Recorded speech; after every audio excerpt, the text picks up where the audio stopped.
We good? Maybe we're good. I honestly don't know. Give me a second if you are there.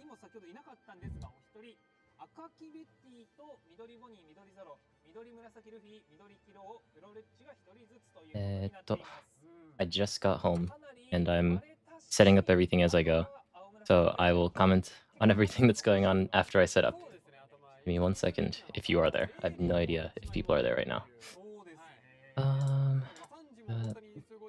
Fine.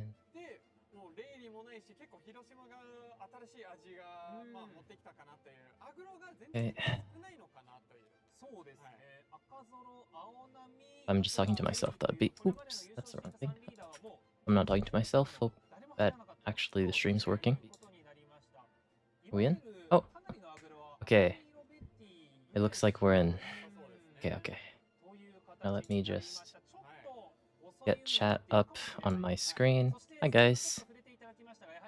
Nice. Okay, I made it. Okay.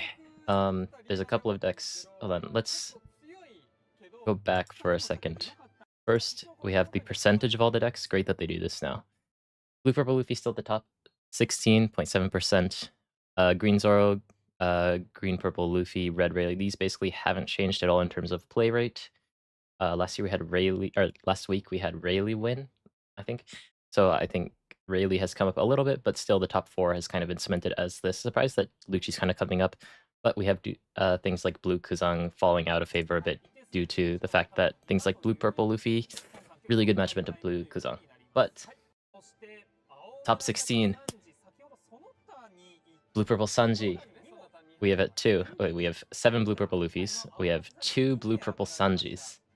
And then we have an ocean of green in 1 Red Green Smoker, 1 Red Yellow Betty, 1 Green Bonnie, 1 Green Zoro, 1 Green Purple Luffy, 1 Green Yellow Law, and 1 Black Luchi. I think my camera froze. 1 second. Hopefully that's good. Oof. Okay. Sorry, I just ran home to make it in time for this. But yeah. The funny thing is, I actually ran home from a unofficial tournament where I used Blue Purple Sanji, so I actually know how this functions. So it'll be great to actually be able to talk about it. Are there any other interesting leaders here? Green Yellow Law we've started to see a bit more. We haven't seen Red Green Smoker in a little while, but we have 2 Blue Purple Sanjis. I think that's going to be the star of this show. Basically, Blue Purple Sanji is a deck that just uses a ton of events, makes the 3-cost Sanji, which, for those who don't know, I guess I'll pull that up on the side if I can. Where would I even pull this up? Oh. Is basically the 4-cost Burgess in Teach, but for Sanji, and also kind of has the Kuzang anti-removal effect. It's just that getting the extra power is a lot more difficult for Sanji compared to Burgess. I can't find the card. Here it is. Okay. We have Sanji. Here's the English thing. Basically, for every 5 events you have in your trash, you gain plus 1000 power, and if the character would be removed, not KO'd, but removed by the opponent's effect, also not once per turn, then you can just return 1 dong instead. So effectively, aside from resting this character, you basically have no means of taking out this character. And so what you do is you set up a couple of these characters early on, let them sit there for like 4 turns, and then eventually start hitting with 7,000-8,000 power out of nowhere with these characters. So because of that, there's going to be a lot of events within the deck, and it's been really, really tricky trying to find not only the balance of characters and events, but also just what events that you're actually running. Hopefully, yeah, okay, we do have it. Jules is interesting. Jules is a really weird card. Yeah. No starters on this one, but from next week, we're going to have the starters. The starters came out yesterday in Japan, finally. So from next week, we're going to have all of the start decks. There are 2 Blue Purple Sanjis in the top 16. But Jules is really weird to me because Blue Purple Sanji is not a deck that necessarily runs very many characters or like runs very many characters that you actually want to be like playing or bouncing back to your hand, which probably implies to me that he runs something like the one cost Kaya. Because one cost Kaya is something that you do kind of run into the deck. One of the issues with that card is that you don't really have a way to retrieve it, and the deck doesn't have very many 2K, so you don't really want to be playing it. So likely running the one cost Kaya and the one cost Pudding, which we see in his hand. Oh, I need to pull up my pen. So that he can make targets for Jozu while not only filling up his hand with events, but also filling up his hands, or filling up his trash with events and stuff as well. It's going to be a bit of an interesting game. And let me pull up my pen. Again. Blue Purple Sanji's starting hand looked pretty decent from my side, just having an event to start with just to get the snowball rolling. If you could pick up another event here, usually these are all events that you kind of want, but you do basically want to pick up Buhu Bastel. Importantly, you don't have to show this card. A lot of people were confused because there is a ruling that you do have to show cards even if it doesn't specify on the card, but because you can pick up any card from the this new search event, you don't have to reveal it. Buhubasto is basically Pilaf, but also has the effect to bounce back a 4-cost or less. Generally, you do want to be using it for the draw 2. So Sanji in this early game, basically... Oh, Bonnie's a bad matchup, though. Bonnie's a really bad matchup. That's kind of unfortunate. But... Oh, let me full screen this. I'm sorry. Okay. Yeah. Bonnie's a really, really bad matchup. Because basically what you want to be doing is you play out your 3-cost Sanji early, so it's good that he had it, but then you use your leader effect to then use something like Buku Bastel, draw 2 cards, and then attack with your leader. But the issue with doing that into Bonnie is that she's just going to rest your 3-cost Sanji and immediately taking it out. So this might be a bit of a difficult matchup for Sanji. I hope that something like the Joza might be able to make something happen. I'm not even sure if I would play the 3-cost Sanji against Bonnie this early, just because you know that the second that you attack, you're immediately not going to be able to do anything. Bonnie, on the other hand, is setting up Tashigi early. Knows enough about Sanji to know that he's going to run a lot of removal events. The deck does tend to run, at the very least, we have things like Buhu Bastel that can bounce a 4-cost or less. He also tends to run things like Red Rock, sometimes even 3000 Worlds, or even Gum Gum Jet Garuvaing. And all of those cards get rid of the opponent's board, so playing this Tashigi early can be a bit annoying if you can't immediately bottom it. Still though, bit awkward. Ideally, if you want to rest the Sanji early on, you do want to have a blocker with it. We see the Kaya now, so our suspicion was correct that he does run Kaya with the Joza. Yeah, he uses the bounce effect from Tashigi. That doesn't exactly solve the issues that are going on here. Attacks into leader to get back the Dong from the leader effect, but unfortunately Sanji is rested, which means that now Bonnie's going to likely try to take out the Sanji because this is going to be the weakest that it's ever going to be throughout the entire game. Yeah, so for those who don't know what Sanji does, essentially, activate main, you can -1 Dong, and then play a 3-cost or less Straw Hat event from your hand. And on attack, if you have less than or equal Dong to the opponent, you can gain 1 Dong rested. So all in all, it's a very interesting card.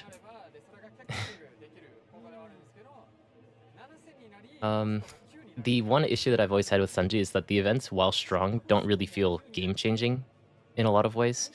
But still, just being able to spell sling a ton of events every single turn to fill up your trash really, really quickly to make this Sanji really, really big is very strong. By deciding to ignore the Sanji for now and just locking it with Carrot does work very well for her curve, but could be a bit scary in the late game if Sanji eventually finds a way to deal with this Carrot and the 3-cost Sanji becomes unlocked. Still, with the 4-cost Hedzet on the board and 3-cost Sanji, Sanji is in a pretty safe position for the early game. He just needs to make sure that he doesn't get annihilated by Green's ability to rest everything. Not only that, but we see that Green has things like 9-cost Total and 8-cost Skid, so both of these decks looking to fight in the late game, but Sanji, not a deck that can necessarily deal with 9 Zoro that well when it's next to things like Tashigi. So weirdly, I think a lot of this matchup may hinge on how Sanji's going to deal with this Tashigi. Mhm.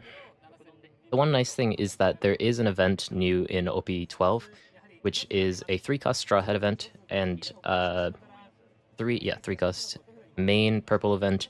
If you are at less or equal dong than your opponent, you can draw one card and then minus 3,000 power something. So that card is very good into things like 8-cost skid, so we're going to need to see if he actually runs it, because generally if you do run it, you only run it at 1 or 2 copies.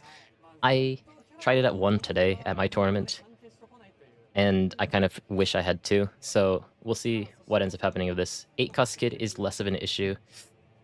The biggest issue really for Bonnie right now is her leader effect. Still, Sanji doing the best that he can to just fill up his trash very quickly.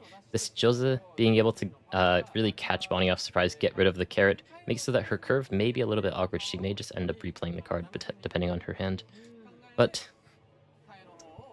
Sanji runs a lot more characters than a lot of builds do. Still, now Sanji at 4 events in trash. One more event and this Sanji will become 6,000 power. But still, oh, wow, they're actually using dice, so I don't even have to write it down. But now that there are 4 cards and 4 events in the trash, this Reiju is not only 9,000 power, but it's also, or not 9,000, 7,000 power, but also 9 cost, which is very, very powerful. Effectively, Sanji's board is just really, really hard to deal with through and through. It's just, do you have enough aggression to be able to get through it, or do you have enough ways to deal with their board somehow?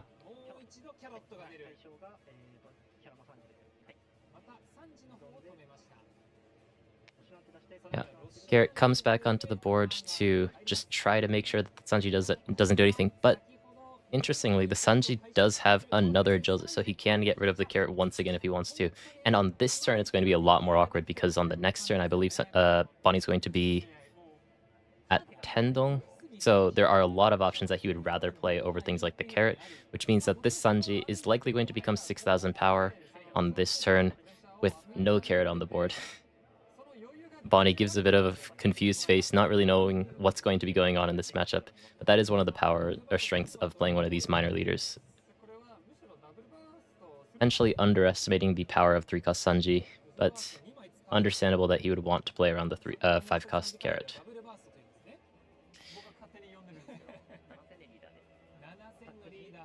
This event is not ST legal yet. From next week. The STs came out yesterday, and we need 1 week. So next week's championship, the STs are going to be legal. But I played in a tournament today with STs legal, and there's a lot of buggy. Not that much purple black Luffy. I feel like my screen. Shoot. My screen bugging? No, it's not.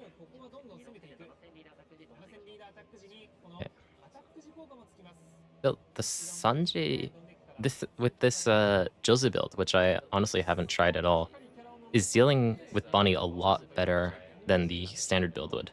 Generally, the standard build of Sanji only plays around the 4-cost Reiju as well as the 3-cost Sanji.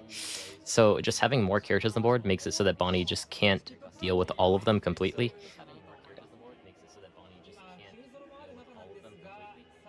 I can hear myself now. Now, what does Bonnie want to do on this turn? You don't really have the time to play 9-cost Sanji now with all of the characters on the board. So does he go for... Does he still have the 8-cost kid? Oh yeah, I think it's just hiding behind the cards. Just plays the 8-cost kid. Makes it so that his leader effectively is 8,000 power, but still... I don't really like this that much. The nice thing about the 8-cost kid here sitting behind Tashi makes it so that it's preventing the opponent from using Red Rock, which we see that he does have. But he does have things like not only the Buhubasa, which can bounce a 4-cost, but also the Jet Karurin, which can bottom a 4-cost or less. So these blockers on the board really don't do too much right now. Still, yeah, he's checking how Yoshinante works. Sanji right now is at 6,000 power, Reiju is at 7. Sanji, though, with this build, although he is running things like Kaya, is rather slow to filling up his trash. Generally, at this point, Sanji will end up being something like 7,000 power if you're just slinging a bunch of spells. But still, Sanji being at 6,000 power with the rest of his ward being 7,000 power is very powerful compared to Bonnie. Oh, right, yeah, he could just do this. Yeah, no, I'm stupid. Yeah. He Karavarins the Tashigi and Red Rocks the kid. Yeah, no, I didn't think about that. That was bad of me. And now Sanji just needs to keep being aggressive because he's in a situation where, due to the fact that he has not only two 2Ks, but also Gum Gum Giant in his hand and 2 life, he's not going to die within the next couple of turns comfortably. And right now, Bonnie's on the back foot now. Not having another 8 Cascade in hand, having 9 Kasor, which is far too slow to play at this point. This blue-purple Sanji is being very, very aggressive compared to the sort of standard way that this deck likes to play. Just putting a bunch of events into your trash, making your Sanji as big as possible, and eventually pushing back. Bonnie, thinking about what to do about this. Cuts the 2k, 1k, holding on to the 0-cost event, but likely may be forced to use it here if he doesn't want to go down to 0. Still, if Bonnie doesn't draw an answer within this next turn, it might just be GG already. A really aggressive angle from Sanji, and it's thanks to this Joza not only being able to recycle the Kaya, who also helped build up the trash, but also just becoming a massive nuisance, being able to get rid of the opponent's carrots over and over again. What does Bonnie even want to do here? He takes the 7k hit, but next turn, he has... is that killer? I mean, killer's not really enough, but at least it's a blocker.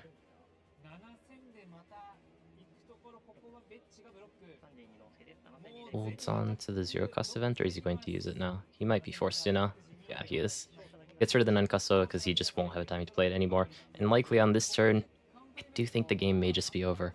One of the things with this carrot is that at this point it doesn't exactly matter, but because the Reiju is technically 9 cost on the field, you can't actually block it with carrot. So, really tough spot for Bonnie. I think that the 8-dong play, where he just replayed the carrot as well as the 2-cost Roshinante, may have been a little bit slow. Yeah. Sanji, with the ability to just easily get rid of characters for effectively 0 cost with the leader effect, once you use 1 dong, just minusing an extra dong to either bottom it, bounce it in any way, and then immediately using Red Rock makes it very, very difficult for a lot of decks to really stay on the board. And this is the power of Sanji. His board isn't necessarily strong, but his board clear as well as his defensive capabilities are very, very powerful. Still, with this Jozu, perhaps he's been able to sort of solve some of the issues of Sanji just not having very many aggressive options. Curious to see what other lower end cards he might be running. It seems like he may only be running the 1-cost Kaya and the 1-cost Pudding, and that may be enough, but it can be a bit scary because if you just don't find them, first of all, they're not searchable because they're not Straw Hats. You need to have the event that just searches any card to actually look for them. So if you just have Joza and none of the other cards, it could be a dead card, but in this game, it's working perfectly. If you have one, you could just keep recycling it. Oh, Bonnie going for a big gamble here. If he can survive with this 9 Kasora, there's a chance that he might be able to break through for game within the next turn. But, yeah, I was about to mention. Blue-Purple Sanji with 2 Gum Gum Giants, 2 life, as well as effectively 5,000 more counter from the 2k in Kaya and the 0-cost event. Makes it so that even if the Bonnie survives this next turn, very likely that she won't be able to kill him. And I don't think that Bonnie can... I don't think that Bonnie can survive another turn. Sanji doesn't need to take this very aggressively at all, but still, I don't think that there's a world where he doesn't win on this turn anyways. There's just so much damage on the board already. Easily gets rid of the blockers too. And the game's over in 15 minutes. Yeah. Oh yeah. Here, I'll link the original stream in the description. That was a fast game. Let me just edit the description a little bit. Yeah, that's Blue Purple Sanji, and that's actually supposed to be a really bad matchup because Bonnie's leader effect locks 3-cost Sanji. But perhaps Bonnie did not really respect the power of Blue Purple Sanji, just trying to kind of coast through the early game to get to the late game where you can eventually play things like the 9-cost Zoro, but does not work out because this uh, Blue Purple Sanji, god, I keep trying to say Blue Purple Luffy, really, really explosive. Original.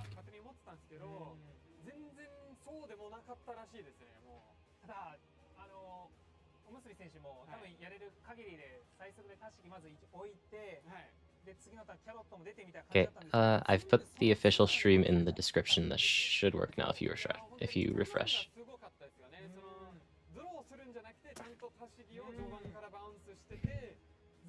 Yeah, there's no way that he could really survive that last turn. I think that Bonnie was just kind of playing off of the hope and dream that Sanji would just stop attacking for some reason.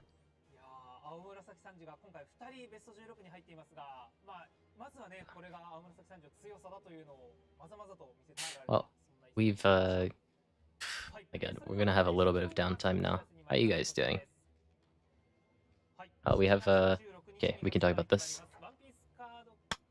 PRB02 information. I hope they show new cards. I think there's still a couple more cards that they haven't shown, so be exciting for this, but they might just show like new alt arts. Still, I think that they've almost for sure confirmed that we have the 6-cost Secret Rare Luffy being reprinted just because they showed an SP, but maybe that's just the SP. We don't know for sure yet. Big things we want from PRB. Bonclay, 6-cost. Ooh, what's this? 一回このキャラが相手の効果でバカな跳ねる代わりに oh, sorry. I'll read it for you guys. So, once per turn, if this character is removed from the field by the opponent's effects, you can instead give this character minus 2,000 power. That's once per turn. So if you try to remove it, it becomes 5,000 power. It makes it a little bit easier. I feel like there was a card before that had a very similar effect. I can't remember which one it was. It was a bit of an older card. And then on attack, give one of the opponent's characters minus 2,000 power. Weirdly feels like a red-purple law card, which is interesting. What decks really want to use this? On attack, minus 2,000 power feels very slow for a 6-cost. But the difficulty to remove the card is definitely a merit. 1,000 counter is also very good. Ace, Sable, Red Ace? That's true, yeah.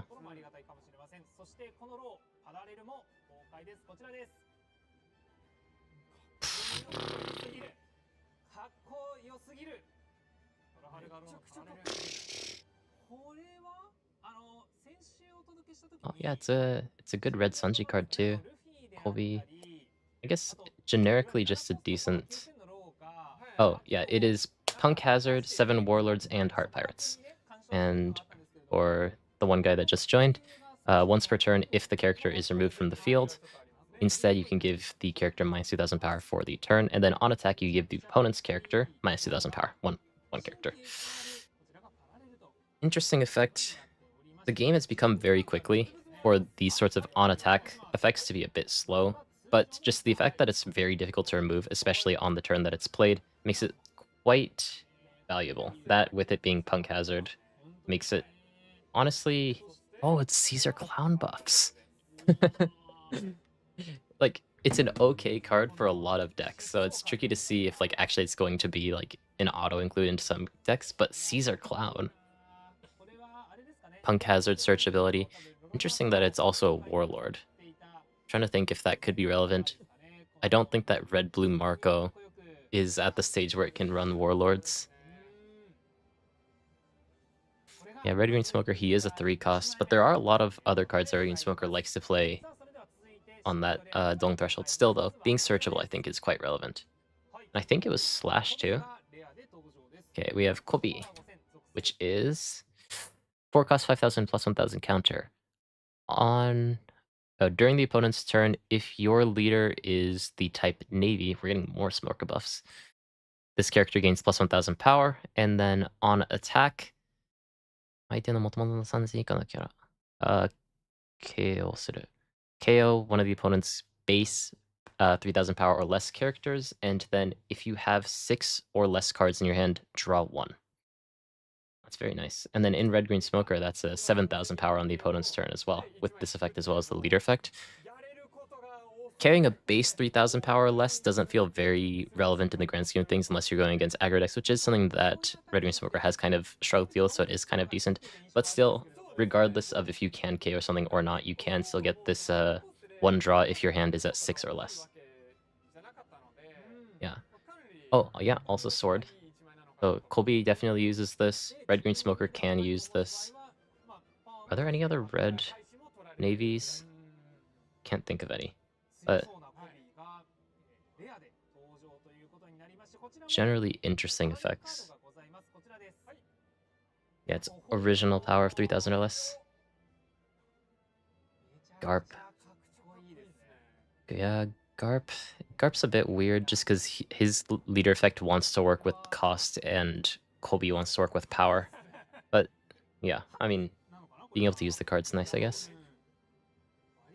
No, I think both of the 2 cards that they've shown are like, decent cards, but not like game-breaking auto-include 4 of types of cards. So nice that they're like subtly supporting archetypes, also archetypes that are already reasonably strong, so I'm glad that they're not breaking them.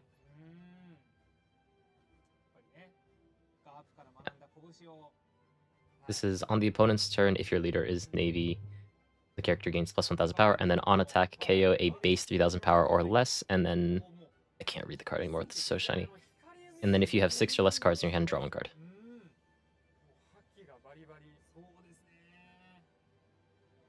The art's nice.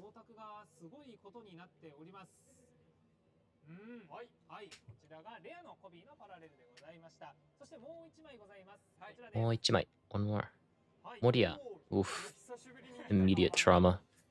This costs 7,000. No counter. On play, if your leader is type Thriller Bark. Hold on, wait. Might be Perona buff, so we need to lock in for a second. If your leader is Thriller Bark Pirates, wait, it is Moria. Hold on. Sorry.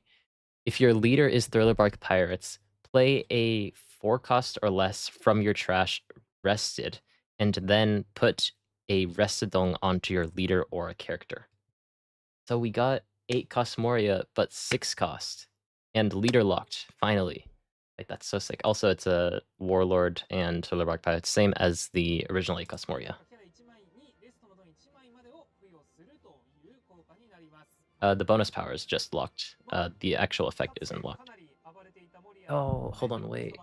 I mean, this is obviously great in Black Moria. Interesting. Trying to think about what cards you actually want to pull out of trash with Perona. I guess your leader needs to be Thriller Bark Pirates to actually use the effect. That's sick art, by the way. But the card that you can pull out can be any 4-cost.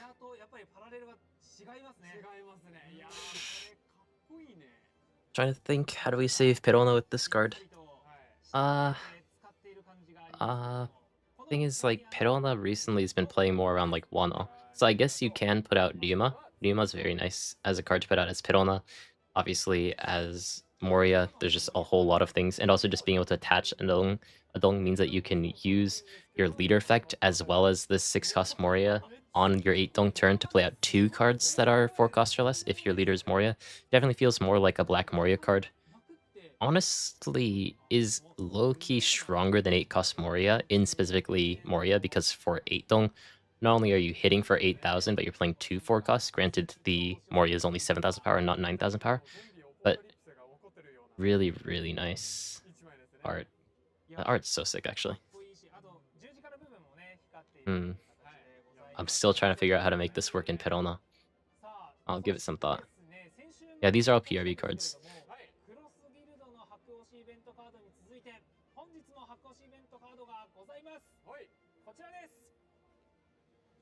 Ooh. 俺の時代だ。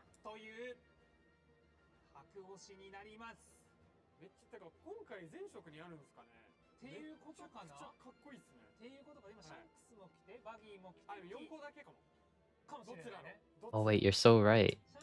8 dong with this new Mori, you can do Rebecca, Hina, Absalom. Oh, that's so good. Yeah, and this event, I think so far we've seen the searcher for red hair pirates, cross guild, as well as Blackbeard pirates. We haven't seen one for Straw Hats, so we're probably going to see one. But I don't remember. Is there a specifically Straw Hat searcher event in purple? Because I know there's one in blue. There's the searcher event. I don't think there is. There's the searcher event that just searches top 3 for Kid Pirates, Heart Pirates, or Straw Hat. So I'm scared that the card that they end up reprinting for the sort of like purple Yonko Luffy is going to end up being Gum Gum Giant. But I really hope that's not the case, because that means that they wouldn't ban it, and I need them to ban Gum Gum Giant. As much as I'm a Blue Purple Luffy merchant, I really think that Gum Gum Giant should be banned.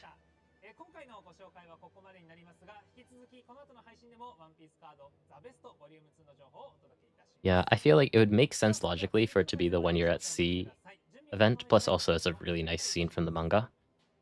But I'm very curious what's actually going to end up being the case. We might end up seeing it today. But so I think last week we saw one, so we might only see one this week. Yeah, no, they...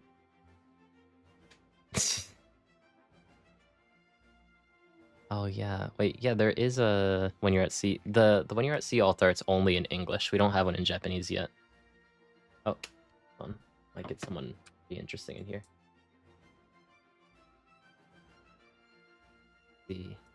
Oh, hello? Oh, I can't hear you, by the way, if you're talking. And we're trying to get Rails Zero, one of the best to ever do it, into this commentary. Okay, he's figuring out his mic, but soon he'll be here. Rails Zero, Hrvoje, Hedzet. I'm always scared to say his name because I feel like I'm going to pronounce it poorly, but I try my best. He's going to be hopping in relatively shortly. We're going to get more reveals in between each round. I think they always do one between 16 and 8, 8 and 4, and 4 and 2, but they don't do one after the finals. But still, you should stick around because I'd appreciate it. Yeah, the thing is, like, Gum Gum Giant is like such a sick moment. Would be a really nice one of those like manga alt art events that they've been doing recently. But the card's just so broken. Like, there's so many blue purple decks. Oh, hello. Oh, sorry for interrupting you. I think I finally managed it. Okay. Yeah, no worries. Okay, chat, if Hrvoje is a bit loud or a bit quiet, let us know. Yeah. Can you link me the stream? Sorry, what? Oh, yeah. Hold on, I can just screen share it to you. That way we're at the same timing. Would that be better, or should I just link it to you? If it doesn't affect your streaming quality, you can screen share, yeah. I think it should be fine. Either way, I sent you both. Okay. I don't think they're going to announce any bans today. I don't know when that's going to be, but I feel like it's going to be not for a little while. Because usually they have an announcement for the announcement, and then once they announce the bans, it's going to still take like a month for them to actually come into effect. But how does the... Have there been any matches played? There's been one top 16 match. It was Blue Purple Sanji against Green Bonnie, and Blue Purple Sanji kind of ruined Bonnie's day in 15 minutes. Okay. Yeah. I bet you're happy to see that. I played Blue Purple Sanji today. No, you're good. Well, I'll take you back a little because I'm sure that there's some people who missed it as well. But the Sanji, people don't generally run the 6-cost Joseph, but this guy was running it. The Bonnie ended up playing Carrot to lock the 3-cost Sanji. That was arrested by Bonnie's leader effect, but then Sanji just played 2 Joses to bounce back the Carrot twice, and just the 7k, 7k, 7k, 6k on the board against Bonnie, who just couldn't develop any board ever because all of her blockers kept getting bottomed and bounced and stuff. Just died very, very quickly. Oh, is this with or without starter decks? Because I guess this is without. Yeah, the start decks came out yesterday, so we don't have them officially yet, but we will next week. So if you want to hop on next week too, then that'll be actually like a more relevant OP12 metagame. down like Buggy the Clown. How do you feel about how your OP11 meta with the start decks is going to sort of interact with OP12 when that happens? Because generally right now, I think the only, I guess 3 now decks that are being played in OP12 are Blue Purple Sanji, which although very low share, there's actually 2 in the top 16 today. Red Rayleigh and Green Zoro. I mean, I expect Green Zora and Red Rayleigh to pop up as well. Just they seem like I know we rated Rayleigh fairly lowly when we did the podcast, but it turns out just another Zora. Like he's good enough, and Zora also still gets some tops in OP12. So yeah, the main thing I'm curious about is whether Rayleigh will be shut down by Buggy existing or not, because a lot of his stuff is still 1 cost or 2 cost, but so is Zoro's, and Zoro really struggled into Buggy. Yeah. Oh, do you think Green Zoro's gonna struggle into Buggy? I was thinking that I haven't actually played the matchup. No, I'm saying Rayleigh. Oh, Rayleigh. Oh, sorry. Yeah, I think Zoro will probably have a easier time than most into Buggy, just because getting to swing big into the board and then into life is it does both things which Buggy hates. Like he loses the resources from hand, but he's also getting rushed down in life. Yeah. So... Yeah, I'm hesitant to say that the OP12 meta is going to change too much, aside from just some other, old decks, or like Teacha, of course, is going to be a little bit stronger, getting a little bit of buffs, just because the 2 decks that, at least right now, seem to be the most popular in OP11 with the start decks, in Purple Black Luffy as well as Blue Buggy, both struggle, I would imagine, against Green Zoro. Just being able to rest 6 cost Luffy and hit into that and leader just feels really difficult. Yeah, I mean Green Zoro will be a menace, so I expect very similar meta to Japan, just with maybe more counter picks, more I guess you guys get you actually get this meta before us anyways, because you get started decks now. Yep. Yeah, we got them actually yesterday. You get them in even more advanced form, because for you also the Booyah Onami becomes immediately more of a factor. That's I'm not sure if it's actually going to be strong, but yeah, actually I was testing that recently, and my thing with Booyah Onami is that it feels really good into almost every single matchup except Blue Purple Luffy. So might be bad for 1v1s, but for 3v3s I think it's a very good deck. I'm gonna edit a thumbnail together, put your face in it. I'm gonna find a picture of you. Do I need to send you pictures of your thumbnails still? Yeah, no, new Kobe. Yeah, hold on. I can go over those one more time if you missed those. I'm just reading the translation. Okay. Did the 6 cost Moria is pretty sick though. Yeah, the Kobe I like. It's I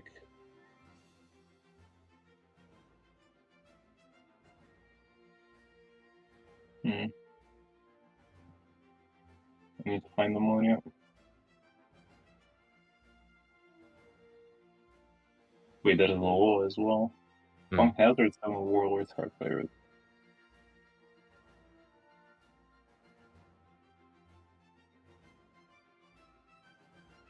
Ooh, Akira Igawa Altered. I love to see it. Yeah, dude, the Alter looks sick for that. You're thinking in all of my thoughts.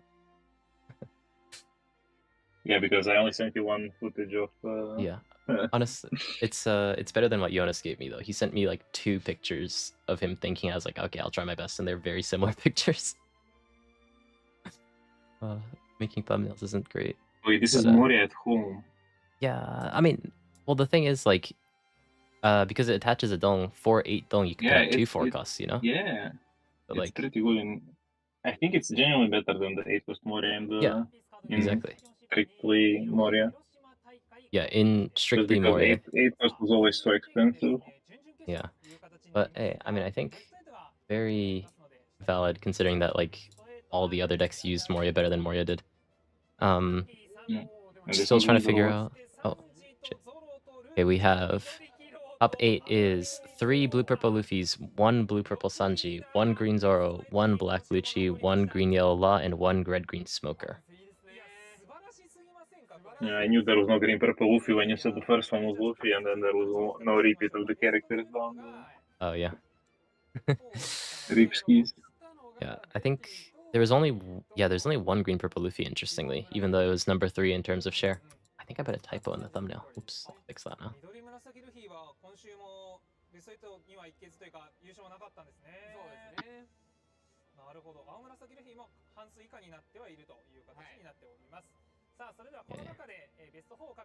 Well, blue-purple Luffy still standing strong, but has not managed to win a championship yet in the OP12 format.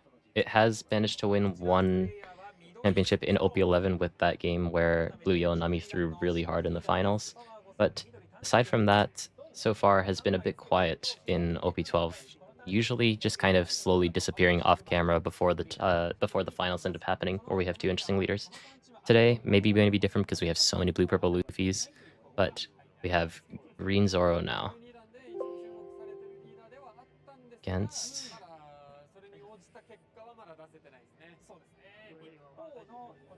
Black Luchi. I actually don't know how this matchup goes because I haven't seen Luchi in a little while. I mean, there are like mechanics to protect the board for Zoro, so yeah. Honestly, I would see Zoro being able to. I obviously never played it, but like he has good ways to out like Kuzan and Laboon and Brook. Pretty much everything that Luchi puts down as setup. So I think the main question becomes whether Luchi can reach like the Tenko's Kuzan stage safely and whether it can be effective. Because if he has the I'm forgetting what his like sensei was called, but the Kuya's father, like Koshiro. Yeah, if he establishes that or Tashigi to like prevent Tenko's Kuzan nuke, or if he can just kill Luchi fast enough. Just like this is a matchup where Tashigi just goes insane. Like they cannot true, like reliably out it on curve because Tashigi herself kills the setup.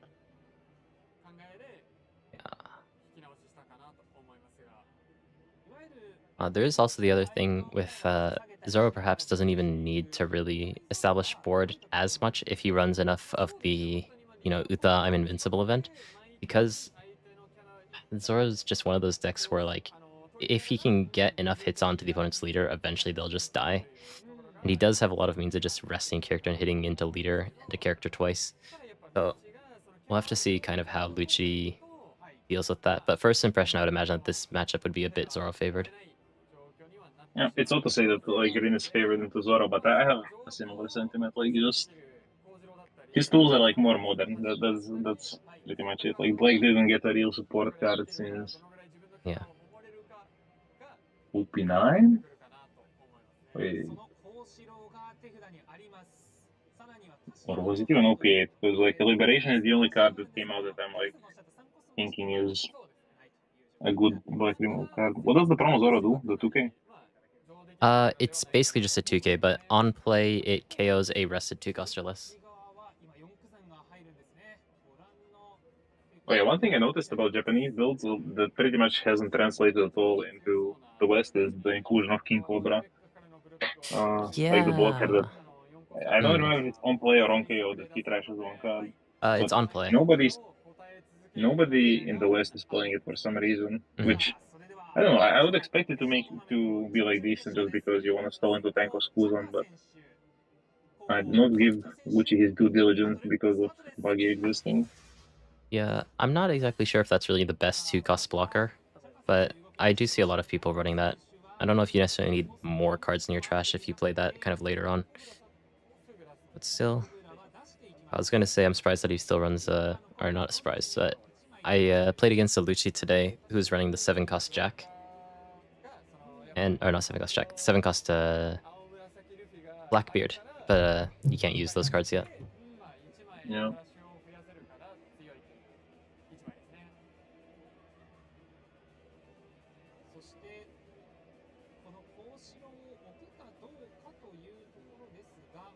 Well, it's such a shame to see the Tashigi not altar. I'm like, that's one card that I'm guaranteed getting altar just because of Like it's Peach Momoko looks too good, and the rare looks so.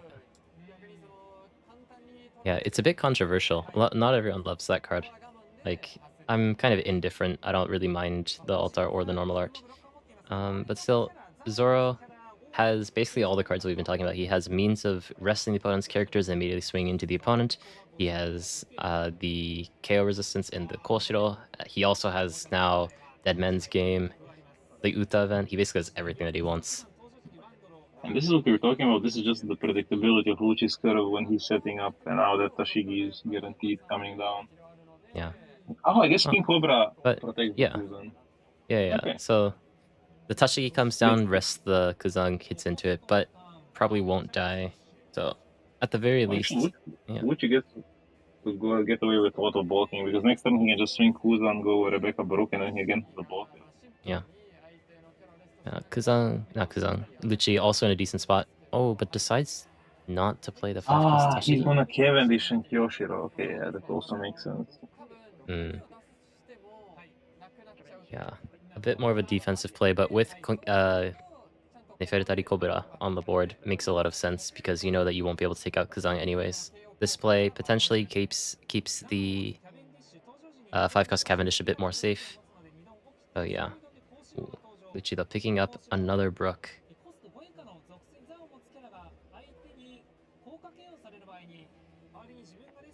And this Koshiro, for those who don't know, it's on screen right now.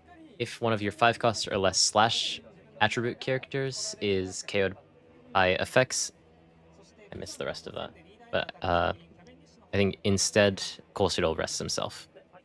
Similar to the Tashigi, except that it's a blocker, kind of a mix between the 2-cost Washinante as well as the 3-cost Tashigi. But very specifically for 5-cost or less slash characters. Okay.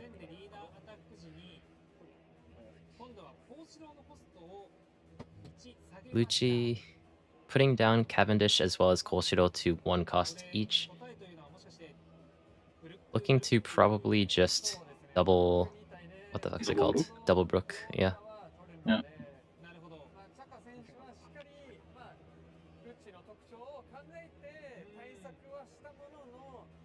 I wonder if he's going to... Yeah, this is definitely the best play. Just drops the 2 Brooks. This also makes it so that now the Kobra's still on the board. So Zoro might have some difficulty actually being able to clear the opponent's Kuzang. So if he does end up playing a 5-cost again, guaranteed it's going to be cleared. So Luchi actually in a pretty decent spot right now. Yeah. This Kobra that we were talking about. Spot. Yeah, because he next turn has the option to again clear even 2 5-costs if needed because of Boon and Rebecca into the Kina. We saw him mill together with Enkos Kuzan earlier. And now I'm thinking, I really got too hyped about the Green's chances against Black. This looks so terrible for Zoro. It's pretty bad, yeah. At the very least, from the next turn with 9 Dong, he will be able to play the 8-cost Cavendish as well as a 5-cost immediately. So he can get back some tempo if he decides, if he has a 5-cost or decides not to play a Tashigi on this turn. But right now, he doesn't really have a means of really getting rid of the opponent's board. He likely just rests the... Does he rest the Kobra here and then just take out the Kuzang, maybe? I think that will be the safest line, but it will get punished by, well, pretty much the Dreamlike opening on the other side, because he can just redevelop Kuzan and play Rebecca Hina. Right now, everything's going pretty well for Luchi. So, but still, Zoro being able to... Oh, sorry. Not only be able to get rid of the Kuzang, but also hit into the opponent's leader once again for 8,000 after resting the opponent's blocker. Very, very powerful. So, Zoro not out of the game at all. Well, he might be more concerned when both of his characters die again. And there's another Kuzan on the board, like... It's okay, it's okay. We'll get there when we get there. Maybe he doesn't even have to rush with the 4-cost Kuzan just because he would have to overplay something. Instead, he can just do threat and exchange with Brook and always have the backup threat of Boon available. Yeah. But yeah, this is looking so difficult. And this is the second 10-cost he mills, and apparently it won't even matter. Because imagine next turn with the 2 Brooks on board, he just plays a 10-cost. And now everything is fair game. It's pretty cooked. Yeah. Yeah, even if Zoro manages to play 2 cards with the... Oh, Tashigi's not bad, but not really the timing. With the Kasumi Hawk, Luchi, once he is able to establish that Tenkas Kazang with things like the Laboon, with things like the Kazang on the board, just makes it so that any of the characters that Zoro plays are effectively a non-factor. So Zoro, though, does technically have the option to just play through his leader effect exclusively, just continuously resting the opponent's characters and just hitting face, but he's not really in a spot right now where he can proactively do that anymore.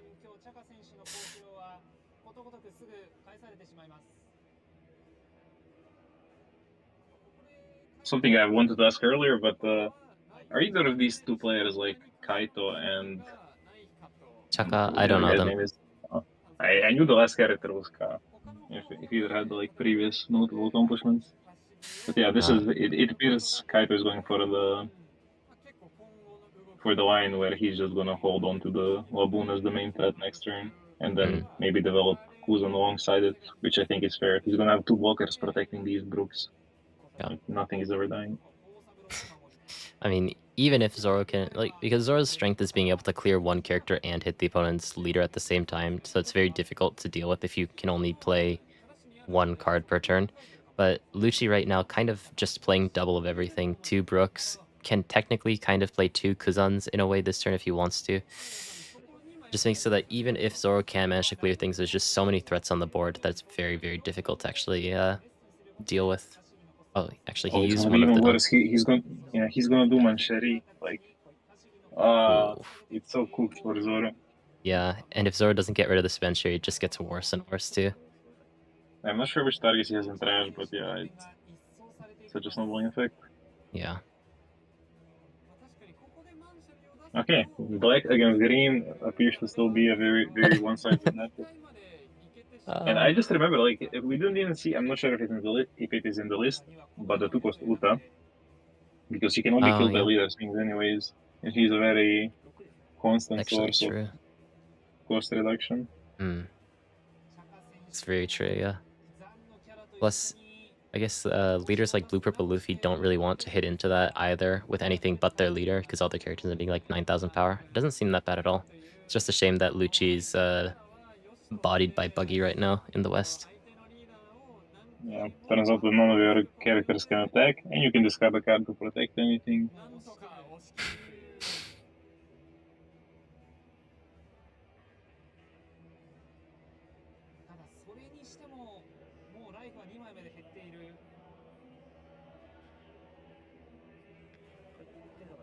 Counters with the Tashigi, trying to stay a little bit safer right now so that he can potentially play a slightly longer game.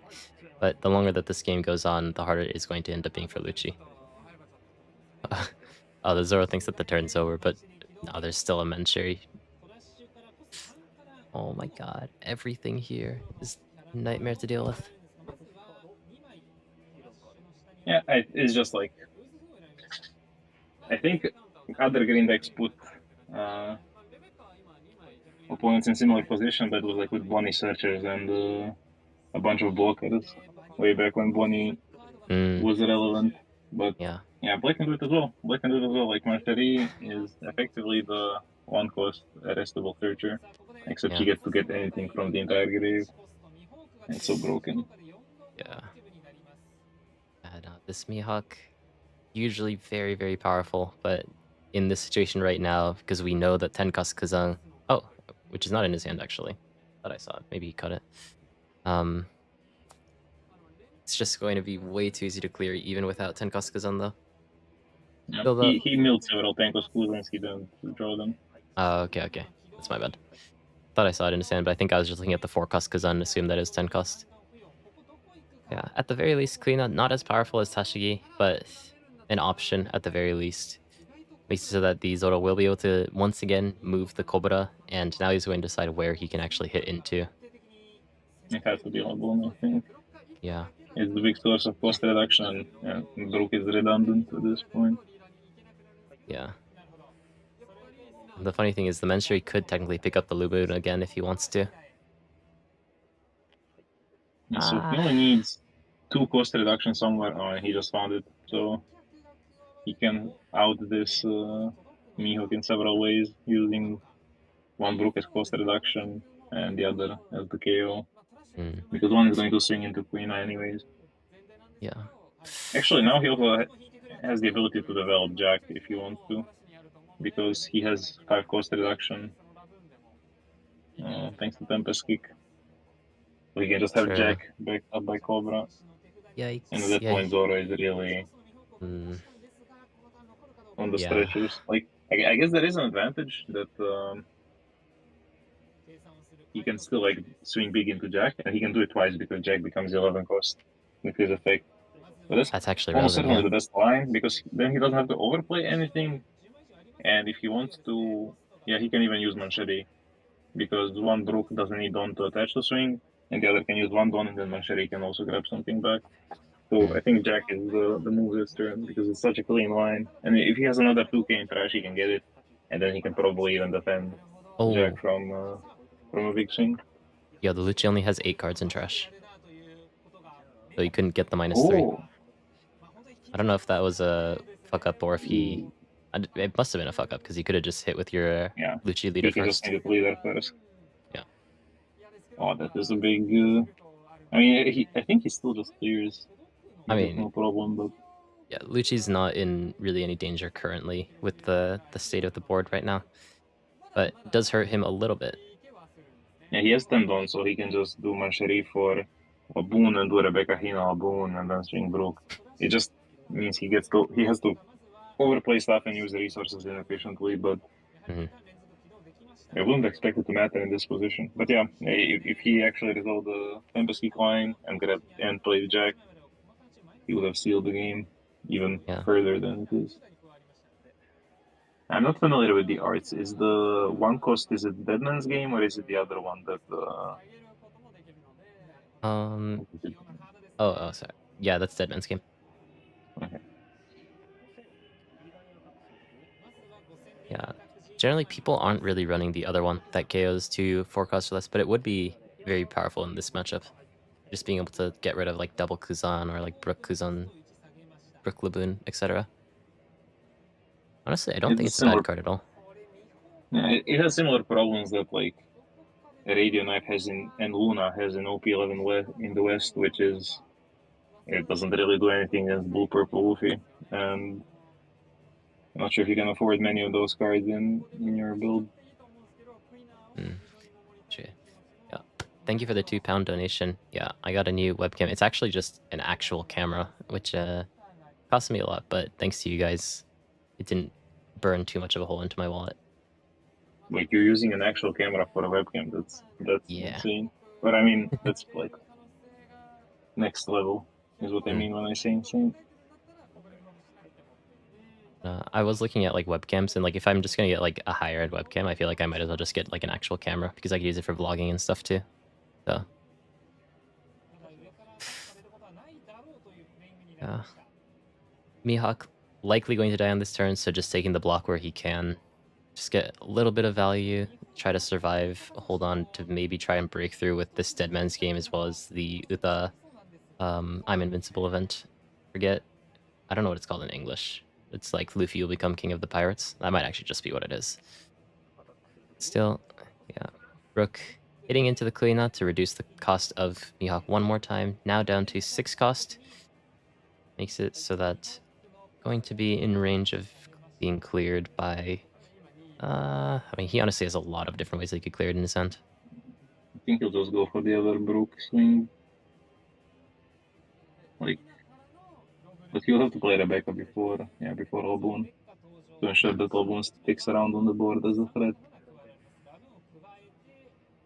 Does he have Hina in hand already? Yeah, he picked up Hina off of the Manchuri. It's so cooked. Minuses the Mihawk now down to... Yeah, down to 2 cost. It's Laboon out. Immediately use the effect, and then now with just a Brook 4K swing, Mihawk will die.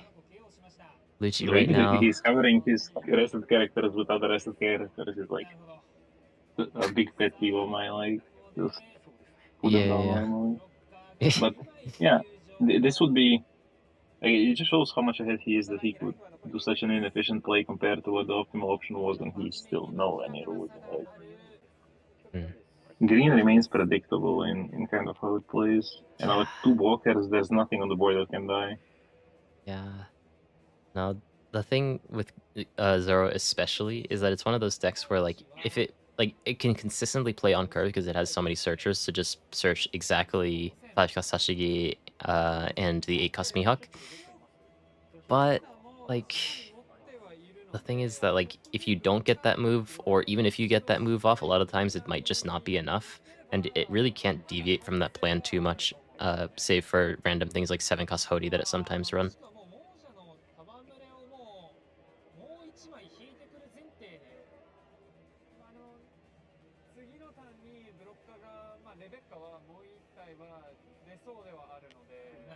Fair to say that in our initial assessment, we definitely misjudged the matchup. Like, I just didn't think about how the small blockers affect this on the Luchi side, but yeah, just having that guarantee that you block the first swing and then not really caring about your life because your resources are sort of limited as Luchi anyways. Yeah.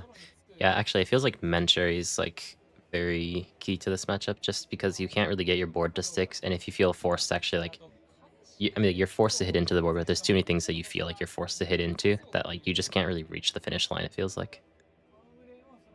I wonder if he's just gonna go face here, just to have insurance like against the blocker, and then hope to find a Hodi to go for a kill next turn. Yeah, well, at the very I'm not least. sure what else he can do. Yeah, he's going straight for leader.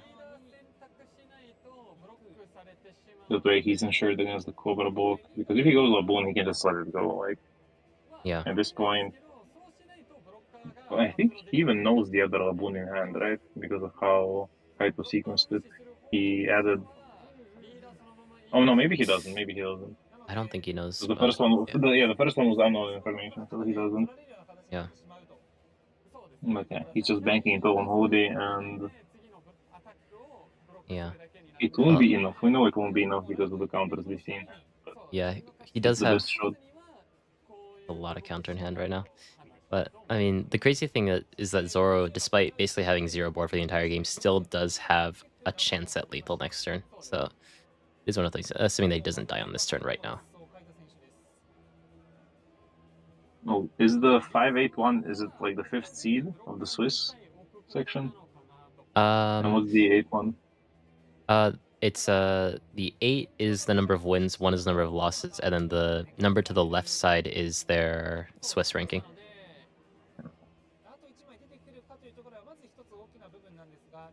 And remind me, in Japan, it's like you still roll dice in Top Cut, regardless of the seeding, right? Yep.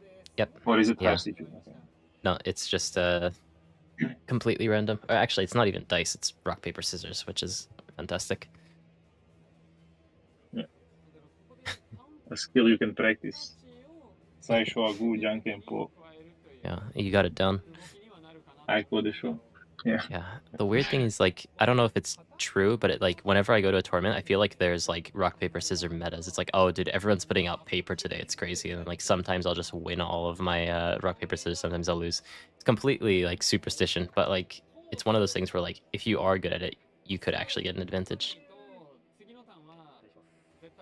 Yeah, I mean, Zoro just does not have a way back into this game.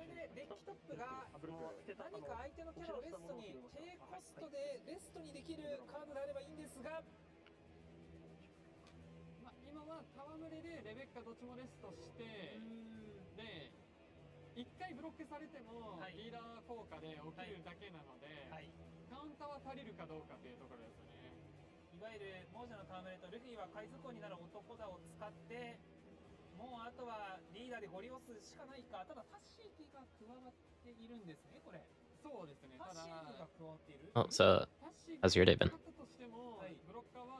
We had a lot of tickets go up for sale for European events, and yeah, it's been a disaster. Like the site for the first creation event, it was like outsourced to like a ticket selling company, and It did not go as planned. It was supposed to be very smooth and no problems. And I don't know, at some point I just gave up trying to get a ticket. I was like, whatever, I'll go to Sevilla. Unless my brother gets one for me, because yeah, no. It's like my brother is spamming the website, and if he gets it, perfect. If not, I don't care. Like, because it's the same weekend as a 1K player event in Spain. So yeah, and that's pretty much what my day has been so far. I woke up, I tried to get tickets, I couldn't because the site kept crashing, and then I joined you. And also, apparently, we have a breakdown of top 32 of the Toulouse regional, which is over in France, and I think they just finished top 32. But there, the top cut looked like 10 blue purple Luffy, 4 buggy, 3 green yellow law, 3 bello Betty, 2 Bonnie, 2 red green smoker, 2 purple Luffy, 1 Teach, 1 Lim, 1 green purple Luffy, 1 Yamato, 1 Marco, and 1 purple black Luffy. And I know for a fact that 1 red green smoker already lost because he was beaten by Gaston, the wonder kid, a French wonder kid who was playing green yellow law. The Soul Teach lost to Pierre on buggy. And I guess I don't have much more information. There were some blue purple mirrors as well, but I'm surprised that only 1 green purple Luffy took. Yeah, I was gonna ask about that. Like, I thought that everyone was saying that like green purple Luffy is actually the best second format, and people are just coping with blue purple Luffy. But 10's a lot. Yeah, 10 versus 1 is a major difference. Let me see if I can. Is it image format? I think somebody linked the tweet somewhere. Yeah. If you link it to me, I can pull it up on stream.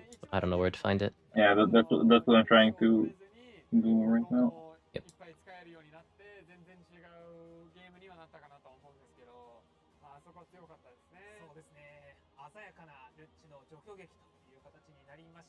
I think we're gonna get a couple more reveals now. Okay. Yep. Okay. Okay, we're on standby. Need some good cards. We already got some decent cards. I really like the 6S more. The other cards are like decent, but I don't know exactly where you'd find space for them in like already solid decks. But none of the cards so far have been bad. Say 6 cards? Or are these just like we're just getting like reprint information. What do you think about these, like the PRB foil cards? Give me a moment. I found the tweet. Or rather, I was linked the tweet. I'm not a fan. Like, I didn't like the Jolly Roger treatment, and in general, I'm not too hot on the. Yeah. It reminds me basically of the cheap Yu-Gi-Oh rarities, and that's always gonna sting. But I guess this one, like, these have specialized patterns, and this even looks like it might be textured. I'm not sure. I saw that Blackbeard has his, like. I saw Blackbeard has like Jolly Roger as the pattern, and whoa, film reels. Like, this looks way more clean than just the Jolly Roger. Like, these maybe I might grow to like, because this is. I'll need to kind of see them in person, but it seems like most of them have something unique. So it is kind of cool. Nojiko. I just bought this for like oranges. It's probably oranges, right? Looks like it. Oh yeah, it's oranges. Yeah. Wait, is it actually worth money? I have a bunch of OP12 bulk somewhere. Oh, did this for some reason right now in Japan costs like it's not like significant, but it's like 200 yen, like would be equivalent to like €2-ish. I think just because it's like old and like suddenly usable in blue yellow Nami, that like it went up in price a lot. But still not like price trend in Europe is also like €1. If you're trying to get a places, it's like €1, which is 150, 160 yen. Oh yeah. But the Japanese ones on card market are like 10 cents. So. I don't know. I mean, we just got confirmation that they're going to reprint it. I like these ones a lot though, where like they don't put like random foiling on top of the card, and they just make like an old non-shiny card shinier. And ST14 Robin is like. I've had so much hope for that card throughout the ages. Every single time they print something that like maybe works with that card, I always try it, and then I always get disappointed. Yeah, anything that like defaults to being an 8 cost, and then she doesn't work. Yeah. She's just too slow, sadly. Like you would need something you can play on 4, which self increases cost to 8, and has like the Brook effect when attacking K or something for Robin to like even be remotely playable on curve. This is the promo, Bonnie, right? I don't even remember what it does though. I just remember her not being good enough for green yellow. I don't remember actually. I remember wishing that I could use it in Vegapunk. If your leader is Supernova and your life is equal or less than the opponent's, then Put something into life, right? Yeah, put a 4 cost or less to the top or bottom of the opponent's life face up. Would have been a nice Vegapunk card. Yeah. Oh wait, shit, we missed something. But hey, we got a... And then there's Kick or Salter. Yeah, I think we're gonna get one for all the colors, so that means we're probably gonna get Jet Gatling too. Wait, Jet Gatling is which? Purple? Purple, yeah. They showed Gum Gum Rain last week, I think. So yeah, there's only a couple so left. Nice. Yeah, plus there's the... Actually, I have it like right on my desk right now. Yeah, Justice is the one that you get at like some tournaments in Japan. I don't remember. Yep. It's local pricing right now. When you win, you get the green 0 cost event. It's nice that they're printing those out. Oh. And this chopper is... I think we saw it on the previous already, but this is the first time we see it with the texture and... I don't know, I just really like the art of the original one. Very cute. Yeah, I wonder if they'll do the extended arts as well as the... Ooh. 1 cost Tapu. That's also nice, because I don't think it has a premium treatment besides like the winner card from the local specs. And I'm not even sure if in Japan you had the green winner or if something else got the win. It was Rebecca, right? You got the Rebecca. Yeah, we don't have like the Apu winner card. Yeah, we get all 4 variants, but honestly, I'm just not a fan of how they look. They're too much in one color. Ooh. The 1 cost searcher. Right. Yeah.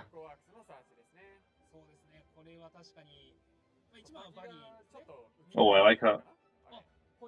Maybe this is in every art of his, but I only now noticed like this is very prominent, the 3 in his hair. Like I don't recall seeing it much in the other arts. I mean, I think the 3 is just always in his hair. It is, but I don't... Wait, let me find my buggy deck. Yeah. Yay, we got Gatling. That looks nice. The purple one. Okay. Now we just need Gum Gum Giant, and then the entire deck can be... the even higher rarity blue purple and purple or green purple. Luchi getting bodied. Yeah, never mind. The 3 is very prominent in the basic art. It just like gets cut out of frame a little bit, but it's there.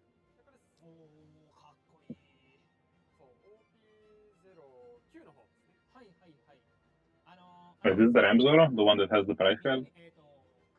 Yep. Yep, this is the Ramp Zoro.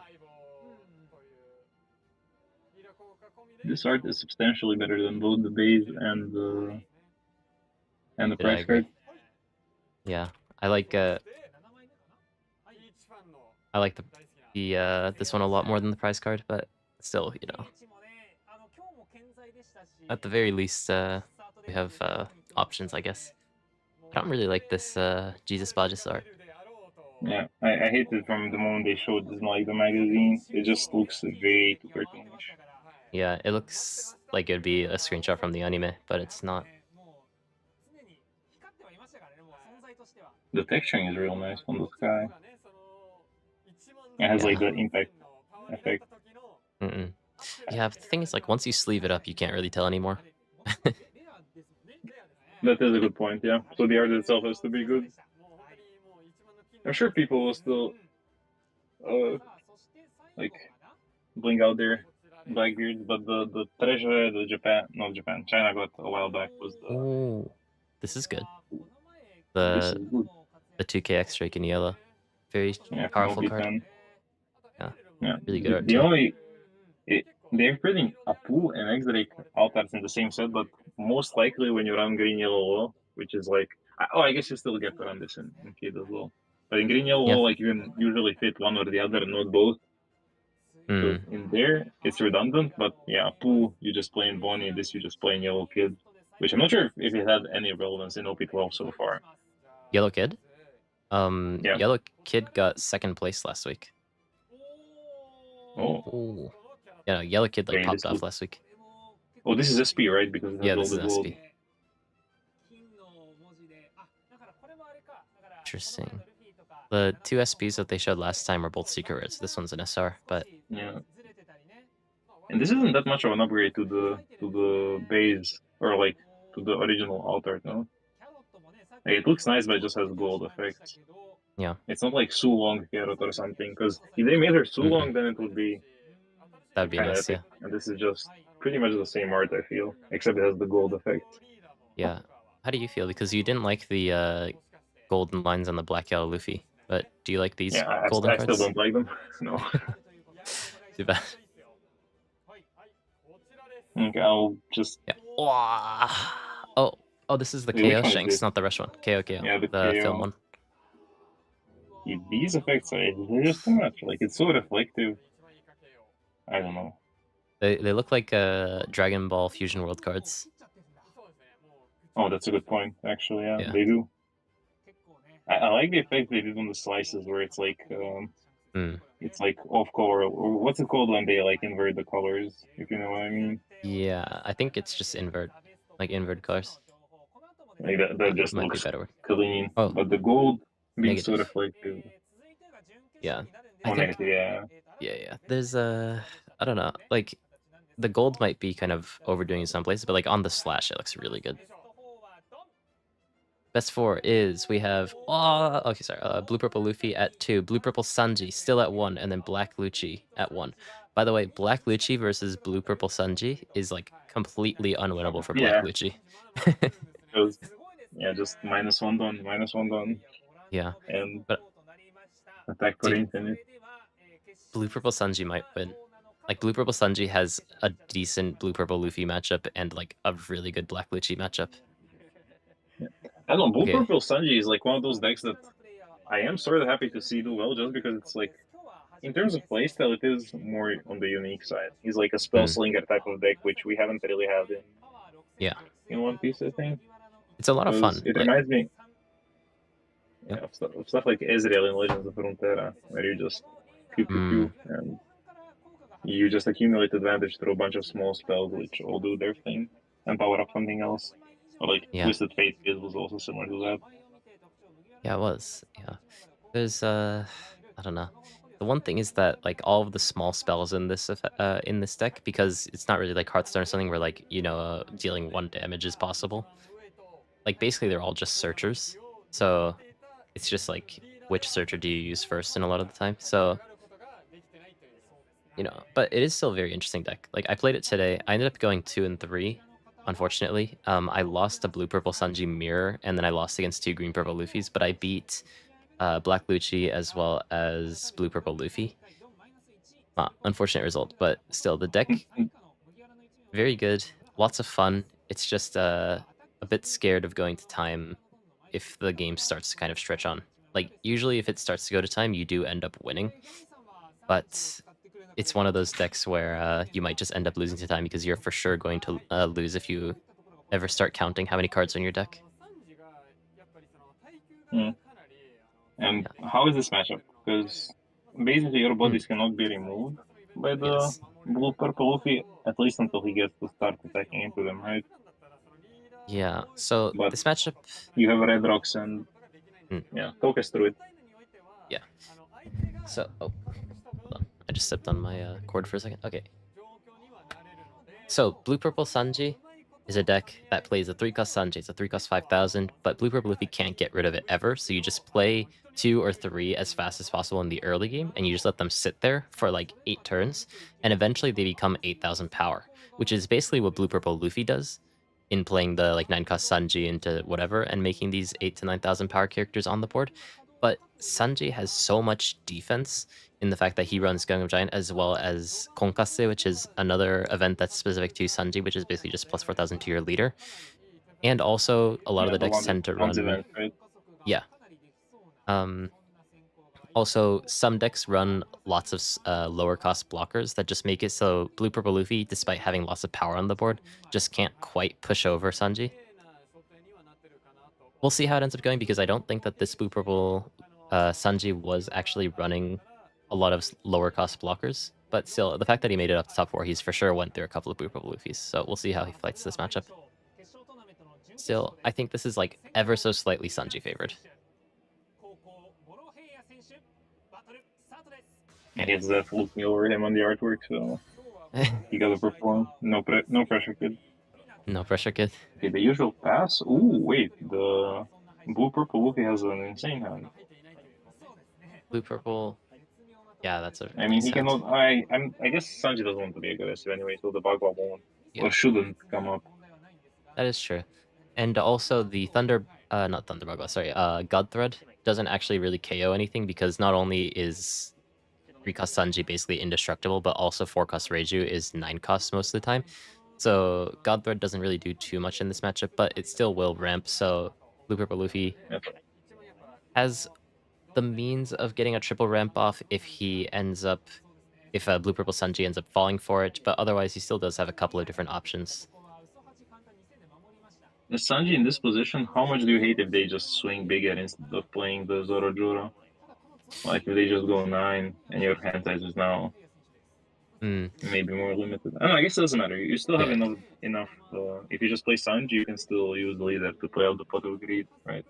Yep. Yeah, you can still use, I don't know what it's called in English, but yeah, Buhuba still, even if they hit and you take the attack.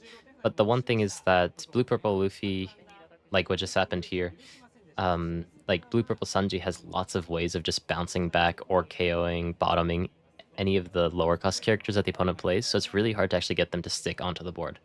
Now, Blue Purple Luffy, with only 5 Dong, basically is only going to be able to get 1 ramp off this game because he wasn't able to get the ramp off of Zorojiro. Unless he plays Van Clay, leaves up 2 Dong, and the opponent for some reason hits into him, which is pretty unlikely. I think he maybe should have anticipated that though. Like, it feels like usually the weakness of these 4-life leaders is their all life, but Sanji, as you said, has access to insane 1-cost events. So he's better at surviving, but I also assume Blue Purple runs some number of pudding, so like Sanji should consider that threat existing when being attacked for like 70 or more, then maybe counter swings that otherwise you wouldn't want to. But there's no airdrop as well, so he will be quite good at just clearing up the board. Yeah, we'll see what ends up happening here. If Sanji just doesn't hit here, then Blue Purple Luffy doesn't have an 8-cost in hand to play next turn, so he's just praying that he goes for a hit. Looks like he's going to go for it though. 6,000 yeah, kids don't do this. Don't attack into Bagua. It's so telegraphed. Yeah, the thing is, like, obviously he wants to like get the free ramp because Blue Purple Luffy's been ramping, but what he could have done is to just hit with 5k, get the ramp from his leader effect, and make it so that there's an invalid battle. Yes, Blue Purple, you could still use the counter event technically, but you know, it's not really something that comes to mind immediately. So now Blue Purple Luffy going to be at 9 Dong next turn, can play his 9-cost Luffy if he chooses to. I imagine he'll choose to. That card is... Ooh, he found the first Hrvoje. Yeah, and I think he still has enough Dong to play it. Yeah, he had for Dong. So he's going to also a 0-cost. Is the purple one the one that like minus, like draw a card minus, like mini Gamma Knife that draws a card? Yeah, it's a draw 1 card and the minus 2,000 power, which, you know, for free is crazy. Yeah, Sanji, now with 5 cards in trash, is going to be 6,000 power, so he's resting it, but behind Reiju, going to be a lot safer. So, Blue-Purple Luffy, what does he want to do in this situation? He now has 2 9-cost Sanjis, probably not going to blind it given that he has 9-cost Luffy in his hand, but is he going to try to go for a more defensive plan or offensive plan? Ooh, okay, this probably indicates the idea of actually dealing with some board, yeah.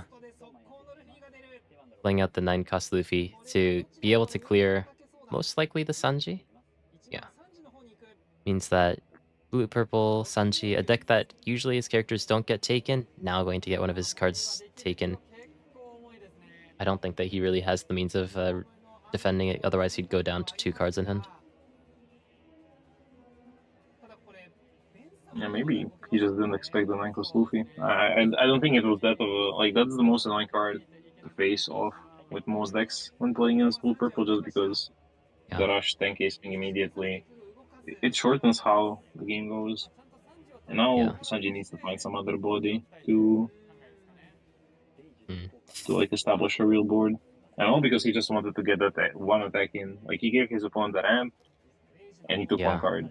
Like, I guess he took 2 cards total, but because of Luffy getting to be played earlier, he lost way more than he asked from his opponent.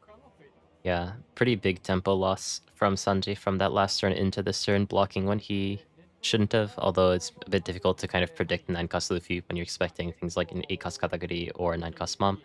Still, on this turn, he does have the Red Rock in his hand, so he can get rid of this 9 cost Luffy and still have a pretty reasonable board because he can also just immediately bottom deck the 4 cost Bunkley should he choose to, but does not really have the means of really establishing a board on this turn.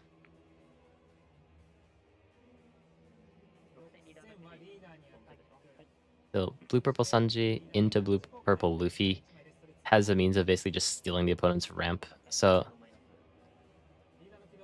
although you end up minusing your Dueling through your leader effect, it's one of these just kind of fancy things that you can do that makes it just easier to play out the sort of mid to late game as Sanji. He's just going full aggressive. Yeah, he'll red rock the... Yeah. He has the event. Yeah, okay, he has the 1 cost. Yeah. But he has how many still in trash? The thing is, though, this event only protects your leader, though. So I don't know if you really even needed to leave that thing up. Ooh, no good 9 cost Sanji target. Yeah, I guess there won't be a punish this turn. Because, yeah, the fact that he just uses only red rock means that there's a lot of room to just get punished to double 9 cost. Yeah. And now...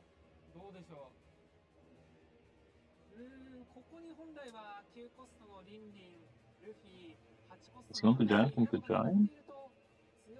Nah, I think that... Oh, he does have the 9 cost Mom, at the very least. He puts the cards onto the top. The thing is, you likely just end up playing the 9 cost Mom to just heal a life. You don't really have a target that you can get rid of from the opponent's board. But that just doesn't really create a powerful board. But he does still have some time because Blue Purple Sanji does not have one of the attackers that he wished that he had. Likely going to go for this 9 cost Mom play. Wait for Katakuri to show up. Oh, I thought this would be counted. But yeah, he can just wait for targets for Sanji to show up because he saw that the Sanji doesn't have any, like, if Sanji had another Sanji or Reiju, he probably would try to establish it. Maybe not. Maybe Red Rock is higher priority. I mean, if it was me, I would just Red Rock there because the 10,000 power attack from Luffy's really going to hurt. That's a good top deck. Oof. Jeez. But yeah, the longer the game goes, the more it favors Blue Purple Luffy. That's the main concern because at some point you are choosing between playing removal and playing bodies as Sanji, and Luffy just plays 2 bodies, and he's gonna try and beat you down. The thing is that if the blue-purple Sanji could have kept that 3-cost Sanji on the board, then he could at the very least be hitting for an extra 6, probably on this turn if he plays enough spells, get to 7k, to just sort of start to chip away at the opponents while being very hard to remove. Unfortunately, because he doesn't have that attacker, he just doesn't really have enough damage, really, to sort of break through if he chooses to. He sees a Deja, but it can't be picked up. Okay, he sees another 3-cost Sanji at the very least. Yeah. At some point, he's going to need to just play the 3-cost Sanji, except that it's going to be a bit of a tempo loss for that turn, but, like, acknowledge that he needs to play that to actually be able to end the game, because the Reiju alone is not going to be able to finish the game against Blue-Purple Luffy. Yeah, so this is just gonna be Sanji Red Rock? Or does he actually care to attack here? He still doesn't know about the 9 cost in opposing hand, I think, because he made it so that he draws the 9 cost. Yeah. Right? Yeah. But there's only so much time you can like hope that your opponent doesn't have 9 cost when your opponent is looking at 5 on top every turn. Yeah, this is already a bit of a low roll. Like usually you should have 9 Sanji into something on this turn. But with 9 Dong, he could technically play Sanji and Red Rock on the same turn. It might just be the optimal play given that right now he's still at 2 life, still slightly healthy. He needs to find a timing to play this 3 cost Sanji at some point.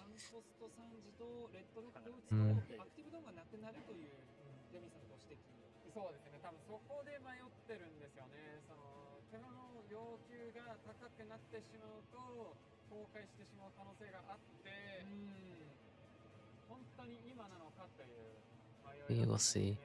The nice thing about Sanji as well is that, unlike Blue Purple Luffy, because you can re-ramp it along with your leader effect on attack, it makes it very easy to use Gum of Giant even in like the sort of mid-game. So it doesn't really have some of the weaknesses that like Blue Purple Luffy has, where like you need to wait until you're at 10 to actually be able to use one of the cards that's in your hand.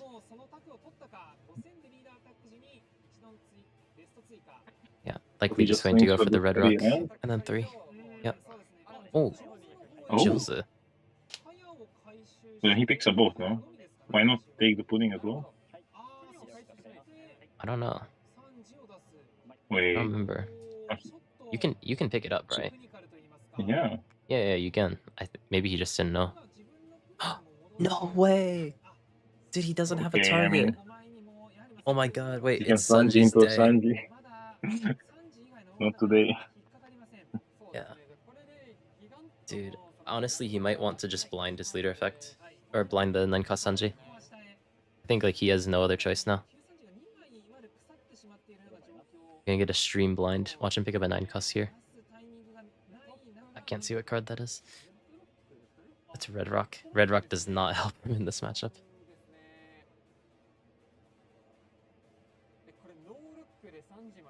Interesting. A 6k likely to be countered by a 2k counter. And we're probably going to get a blind 9-cost Sanji. Yeah, and 9k into... I imagine that... Actually, it's probably just face. Why would you hit Reiju here? All these things are probably going to be 9k afterwards anyways.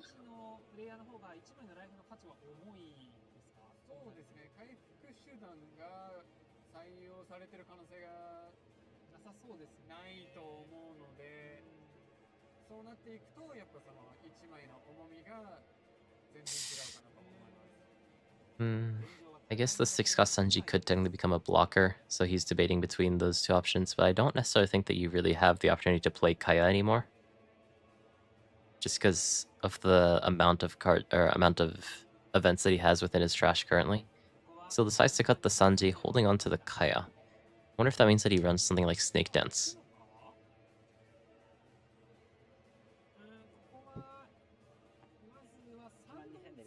Oh, he's not gonna blind it.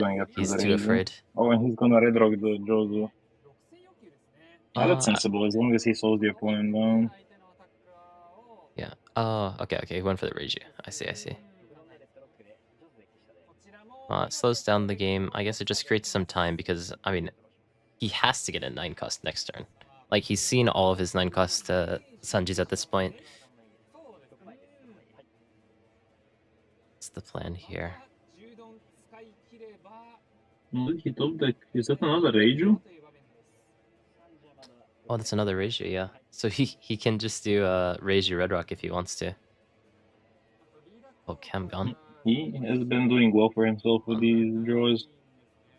Oh, hold on. Let me see if I can fix the cam.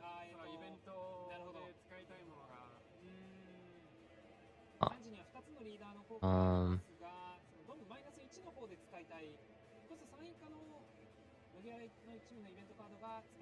Wow. Old camera back online, because I think that my camera, I've still figuring out the HDMI situation, or not HDMI, micro USB situation. So it's currently not charging, so I think it just ran out of battery. But we're back on my old webcam. So sorry for the drop in quality, but I'll figure out the cable situation next time. It's a bit jank.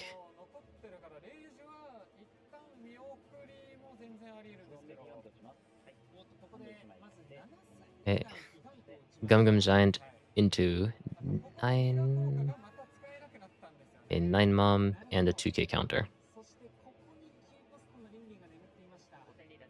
So Sanji now finally at 7k, but against Blue Purple Luffy, not really that powerful. Blue Purple Sanji really did want to have a couple more characters on the board, but still, this Reiju does kind of help him survive for at least one more turn. But now finally, ooh, he even runs the 8-cost and here Luffy. comes the avalanche. Yeah, 9-cost Sanji is just gonna start. And he has the very Obliterating the board. secure draws from the giant as well. Yeah. Well, actually, he's not giant because he doesn't have a Katakuri life. Yeah, it looks like he might even be planning to play the 8-cost Luffy though, just so he can leave up one dong for giant. I don't know if I really agree with that, just because you can't actually get rid of the Sanji nor the Reiju despite them being, at least on text, 4 costs or less, just because of how difficult they are to remove. But Blue Purple Luffy may be just looking to try to find an aggressive angle on Sanji, due to the fact that he only has 3 cards in hand.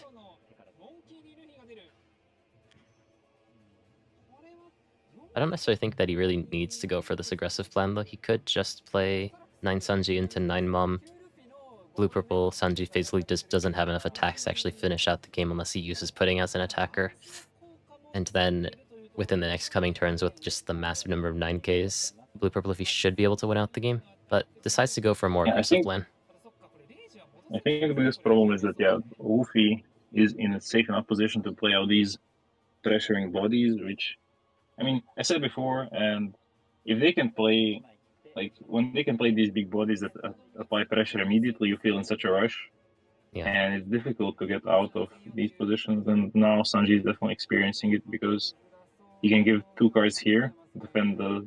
He basically has to give his entire hand if Luffy decides to full commit to killing this Sanji. And even if he doesn't, he's just gonna have no hand size because he didn't see much of the pot of greed and Right. one cost event.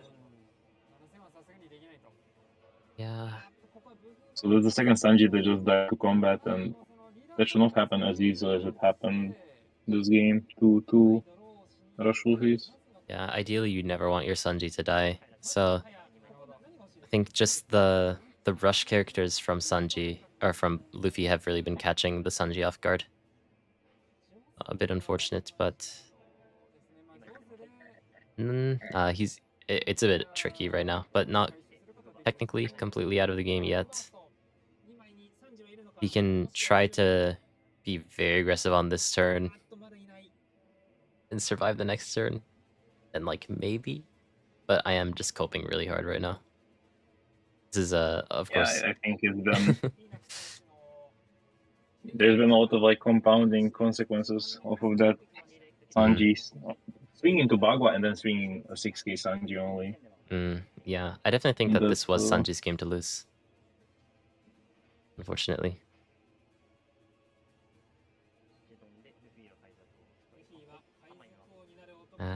You really like usually at this point your Sanji starts to become 8, even 9k power, so he is a bit behind. I mean, this is given that if he did have a Sanji anyways, but I mean there's a Sanji I guess, but a little bit too late. Doesn't really have the resources nor the damage to really be able to push over Blue Purple Luffy in the next turn, and if he doesn't push over Blue Purple Luffy at the very least next turn, then the game is just going to be over. Apparently the ticket sale for Croatian regional is still going on because the site just keeps crashing. It's like a professional ticket provider. And he does it again. He just doesn't know he can pick up his own character. Oh my god. But yeah, the ticket sale was supposed to, or like it did start 2 hours ago, but it has not been proceeding smoothly. Yeah, I mean, is it possible this Sanji just wandered into top cut without really knowing much of his deck and just being blessed with matchup luck? Because not knowing that Jozu can bounce your own characters is pretty big deal. Like he was everywhere like just 4 months ago. It's not impossible. But still though, he does have a lot of very shiny cards in his deck, so it does seem like he was prepared for today, but uses the giant, draws 2 more cards. I mean, honestly, for Sanji, 2K is a lot more than you can usually ask for, given that you're usually just drawing into a bunch of dead events. But now he has the 9 Sanji set up, and this game is like on a 1-turn timer. Yep. Yeah. Basically, And Sanji needs to end the turn. Joe is going into life. Yeah. he's not winning through 3 life. Even if this Joe's will got to stay on board. Yeah. And honestly, I would just put the Joe's on top life maybe here even. Like, you really don't mind Sanji's turn being to play a 6-cost guy that is no relevant threat, cannot affect your board. It's such an expensive play for Sanji at this stage in the game that you would actually probably prefer him to just have that as a card. Especially because if he does take the life, you know it's like one card that's guaranteed not efficiently filterable by Giant. We are kind of just... Sanjis. We're kind of just waiting for Blue Purple Sanji's imminent death, but he still did make it very, very far, so congrats to him. But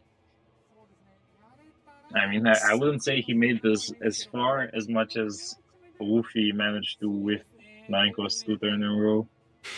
Because that was probably the biggest reason this game went on for so long. Luffy just skipped 2 turns of his leader ability. He still drew 2 cards, but he didn't get the main upside of Sanji being out the 3 massive body. Yeah, and despite basically just not playing the game, at least optimally, for 2 turns, he still has 4 cards in hand, 3 life, and now 4 massive bodies on the field. Unfortunately, this 3-cost Sanji, much too little, too late, but a bit of a goodbye to what was the hope of a lot of people during this tournament. Yeah. In the other final, we do have Blue Purple Luffy against everybody's favorite nemesis since OP12 Luchi. So we'll see. Maybe we end up with not mirror in the finals, which I think would be more interesting for people to see. Like how reliable can Luchi do the Tenko's Kuzan thing. That is true, yeah. Yeah, it's definitely an interesting matchup, but I've played so much Blue Purple Luffy Mirror that I've started to become ill enough to find that interesting. And now this is all going face because the rage is rested. Yeah. Is there a giant? There is. Okay. Yeah, forced to use the giant early. This is one of the things that can be exploited with Blue Purple Sanji, is that because he's forced to run so many events, just hitting at like 7k, he doesn't usually have a 2k, 1k in hand, and he's forced to use these plus 4k events, so they hurt a lot more. And he found the 1 cost, but definitely. Oh, wait. I mean, at this point, he probably cycled through the deck, though, so he should know what's coming, in theory. Yeah. Well, finally, his Sanji's at 9,000 power. You see, so if he could have done this, like, if he could have had the 2 Sanjis on the board already, and they're just constantly hitting for 8k power, basically, for, like, the past 2 or 3 turns, then Sanji probably could have won the game. But unfortunately, just because the 2 Sanjis that he did have on the board before these 2 characters were played ended up being cleared by rush characters. Unfortunately, just not enough power for Sanji to actually break through Blue Purple Luffy. Yeah. It is due to the very slow hand that he opened. Like, he had pretty much no events. Like, none of the search events are just big, and then I think he resolved one of the Pot of Greed as bounce and one of the draw 2. But yeah, he just opened so slow and then exposed the Sanjis too early, and you have Blue Purple take the victory in the top 4 of the... Which city is this in? Hiroshima. A bit south. Hiroshima Championship Qualifier? Is that the stage that we are at? Yes. So top how many qualify to the Japan Nationals is top 32 Nationals from this tournament. Oh, is this to Nationals or to the qualifier to Nationals? This is the qualification. This is to Nationals, but then the Nationals qualifies you for Finals, and then Finals qualifies you for Worlds. Oh, okay, yeah. It's a lot of steps, but yeah. The interesting thing is that, like, usually it was always top 16 from like most of the tournaments get the invite to the nationals, but this time it's top 32, and I believe that there's 8 tournaments. I think the Hokkaido Championship was a bit small, so it wasn't 32, but other than that, I think all of them top 32 qualify. So it's going to be a very big nationals, which will be exciting. I don't know exactly when that is, but it is the Wave 1 nationals, then we need Wave 2, and then finally the finals. So still a very long row ahead for these people, but at the very least, all the people that we see on stream are people who've already gotten their ticket to nationals. So this is, for some people, just a victory lap. What are the main prizes that they're playing for in terms of like prize cards and trophies? Like, do we get special cereals or something, or the flagship prizes? Did I wish? There's the top 32 gets like a Yasop, top 8 gets Beckman, and then after that it's just the first and second place trophy. Okay, so it's like the new red hair prize cards. I think we'll be getting those in the West in like 2 or 3 months. Whenever the next season of regionals kicks off, so in August. It should be in August. Caesar Clown Don. Oh, Caesar Clown Don. His face is invisible. Oh. I mean, gas. Not that I would use these golden Don cards, but they do look nice with the like little extra text that the golden versions get now. Yep, I like it Kobe as well. It's just a nice touch. Honesty, impact. Or maybe I should name that card that will be decent ongoing. Yeah, it's a little marine stamp. Maruko. Okay. Everybody's favorite pineapple phoenix. Oh, I think there's some more like feathers on the side, or maybe they just made it gold. I can't tell. This one's not as different. It's just like the extra little flame. Oh, right before they banned Blue Purple Luffy. Oh, that's kind of sick though. Yeah. It's kind of sick. But I'm already on the train that they should ban Blue Purple Luffy. I can't support it too much. Do you think just banning... Oh no, we should save this topic for some podcast, actually. Oh, we could talk about it a little bit, you know? Yeah, I'm just thinking, if there's a solution that doesn't involve just banning Believer, like, is Nainko Sanji a card you want to keep around in the game long term? Like, I think it isn't, but I can see other viewpoints as well, because both the leader is like by default broken, but Sanji is like the broken potential type of thing where at some point something will make it stand out again. Like if Kuzan could easily stack his top 5, then he would do the Sanji into Garp into whatever chain. I'm forgetting what the sequence of the names is, but plays like that are what blows games apart. Yeah, I think. Well, to be fair, they announced reprints for the Nanka Sanji and PRB, so at the very least, we're probably not going to get it banned. But I do think that it's it's kind of like 8 Cost Moria in Sakazuki mirrors back in the day, where like in the mirror especially, a lot of the time just comes down to how many you can find. And that feels bad for a lot of decks. And, you know, against like Green Purple Luffy, you just have to deal with another 9k attack to your characters every single turn. So I think it would make sense to get rid of the card. I just don't think that they actually would. I don't know. Conversely, do you think that just banning Gum Gum Giant would be enough to be able to deal with Blue Purple Luffy and / or these other problematic purple decks? Giant, I don't think so. Like, problem is they would have to build less greedily, but I think they would still like just have all the same power plays, and there's just solidly fair alternatives to running Giant, which mainly just means running more counters and be 2Ks or 1Ks or just some other event which is kind of cheap to run. Because I've thought about this with Green Purple Luffy a lot. Like, in theory, you could just run Trichilio and you wouldn't feel too bad about it, or even like Blast, but just one of the 1 cost 4Ks. But what Giant really allows you, and where it like stands out compared to all the other options, is you get a filter. I mean, you don't lose the card as well, but just the fact that you get the filter is the insane part. And it is pricey at -2 Don, because there are positions where you cannot use it.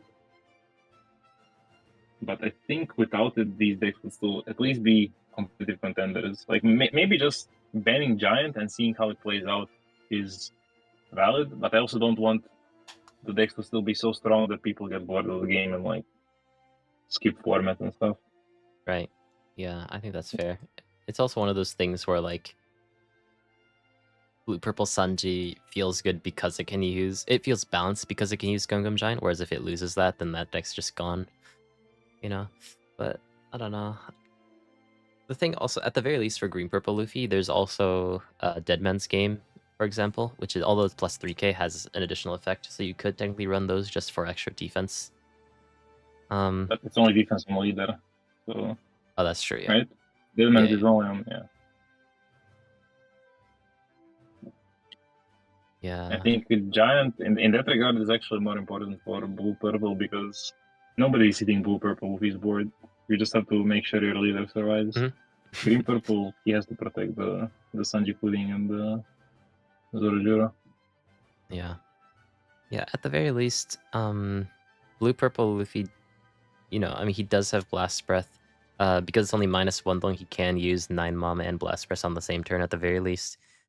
But I don't know how value the plus 4k is really compared to just how valuable the cycling is. So. Yeah, the second has to be the most broken part. You just get the brick ramp events that like I'm forgetting the name again, Godthread, and yeah, you know, you could also run It's to this Die pretty For. much, yeah, extra top end. Yeah, oh yeah, To Die For. I've seen that pick up in popularity a little bit. Yeah. Yeah, I just saw the actual like stream breakdown of the top cut for this Hiroshima qualifier. 7 blue purple Luffy and 2 blue purple Sanji. Like blue purple Straw Hats on top. It's like more than half of the top cut. Yeah. But people aren't complaining as much because it's not named Luffy. If we had like 3 Luffys at the top, then people would be really complaining. But we do still have like over half top cut are Gum Gum Giant users. Yeah, just wait until they wake up to the fact that Sanji's a Straw Hat. Gum Gum Giant. That card is. I wouldn't mind seeing it done, honestly. Like, but I also would prefer if they just weeded out the issue, like with the first ban instead of dragging it out. Yeah. Yeah, I'm trying to think like what would actually fix Blue Purple Luffy without them actually just straight up banning the leader. But I feel like that leader just has so much potential to be broken that like they might end up just banning the leader. But we'll see.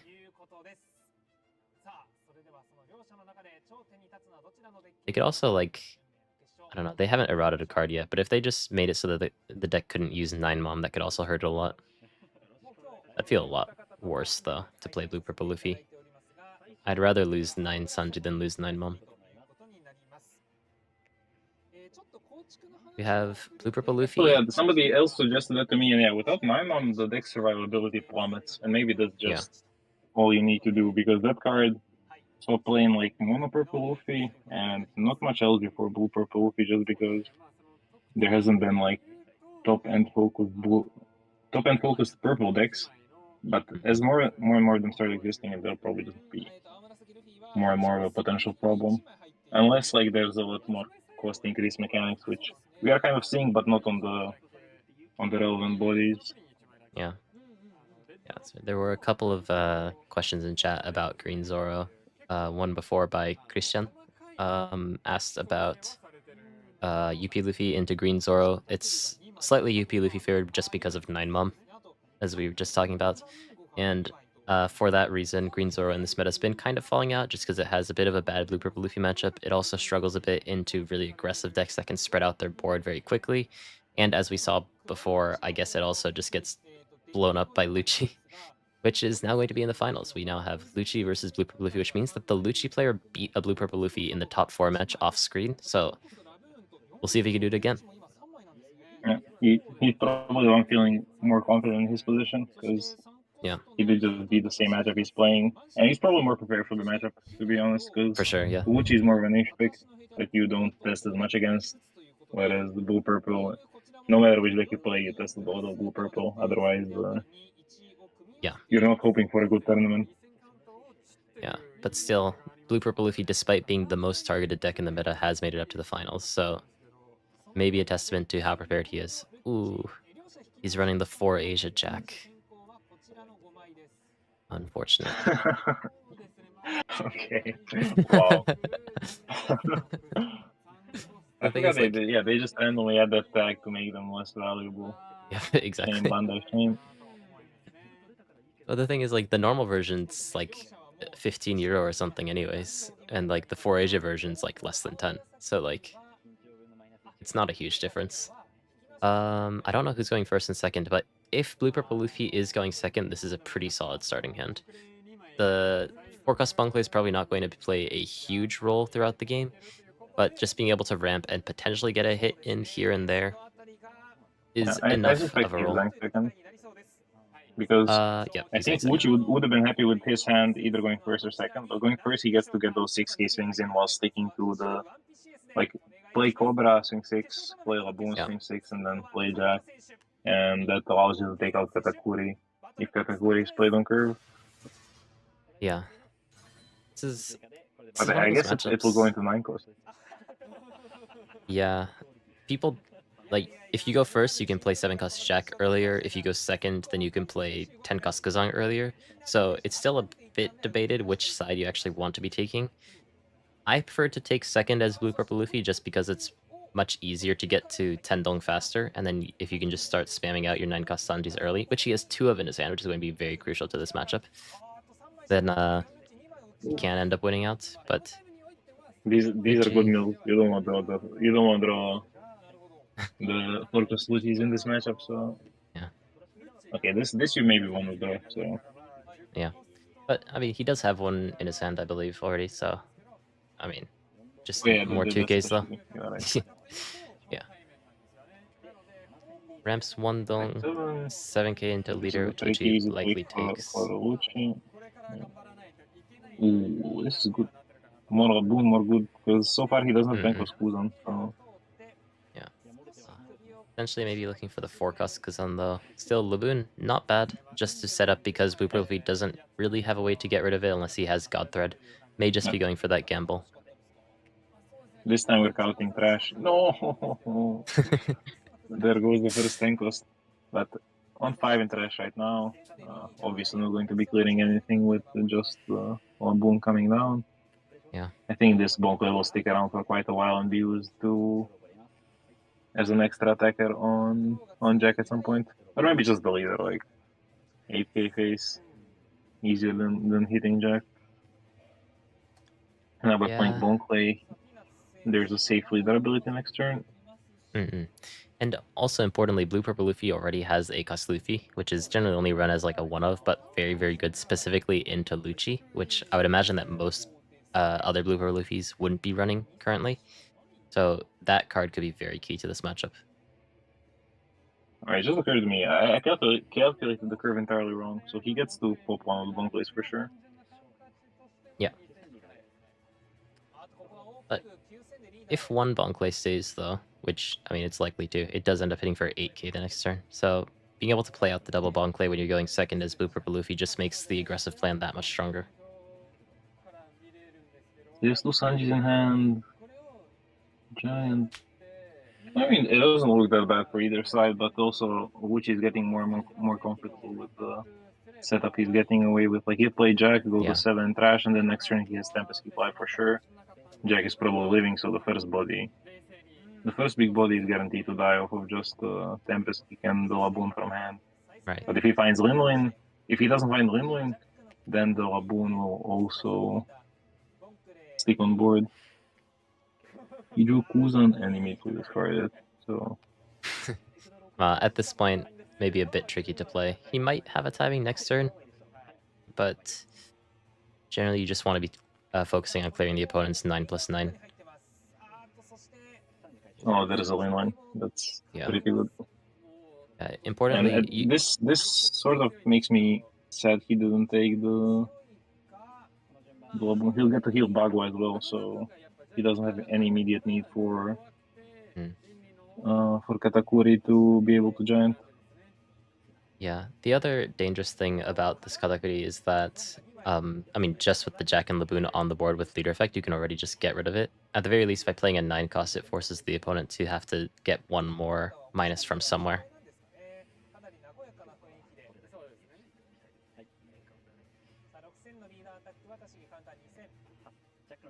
Yeah, so counters with the Shigi. He just wants the one he can get back with the Rebecca in trash. Attempted. 4 costs 8,000, ramp 1 Dong, great card. That's Bartolomeo. Okay. And Linling, is he going to put the Laboon into life? I believe that you likely end up doing so just to make sure that your board can actually stick. But because he has a lot of aggressive options, he may be considering it a bit more. Still, I do think you just get rid of the Laboon. It's rid of the 9-cost Sanji, though. Yeah. I guess he's committing to just hard playing the 8-cost. Or maybe just lane from hand next turn to keep disrupting the setup.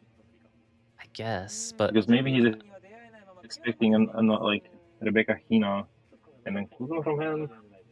Oh, there always has to be a Tempest involved to take out the lane. Yeah, the thing is, though, usually that line is fine against most matchups, but Luchi, if he can manage to put down the 10-cost Kazan next turn, especially because Blooper Luffy doesn't have... Oh my god! Christ, dude. Oh my god, wait. I just unplugged my headphones. There's 3 copies of Tenko's Kuzan gone. Wow. Okay, well, I guess he doesn't have to play around Tenko's Kazan anymore. That's so sad. Dude, it's one of those when you can pick up your opponent's grave of 10 cards, and all the Tenkos are there. Oh my god, dude.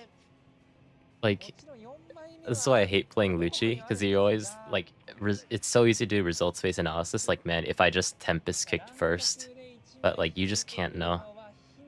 No, he didn't have 10 in trash to Tempest kick he first. Didn't have 10? But he would have loved to mill this Hina and draw the Tenkos. But yeah, I think he had 8 in trash at the start of turn. So he always had to attack, but... I see. Wow. Yeah, his trash just looks very thick to me. But no, that's just so sad. He still should maybe have 1, so, you know, he could just draw that.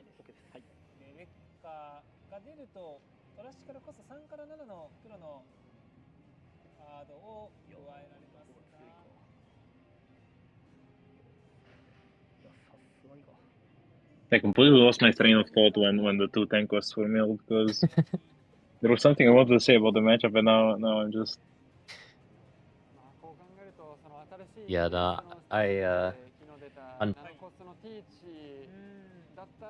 so, I don't know what we're talking about either. So where were we? Wait, I think my audio is lagging. Yeah, my ping is insane. Wait, he attacked with Jack. Yeah, he attacked with Jack. To... Oh no, okay, yeah, he has broken hand. Makes sense. Oh, right. I forgot the Tempest Kick was during this turn.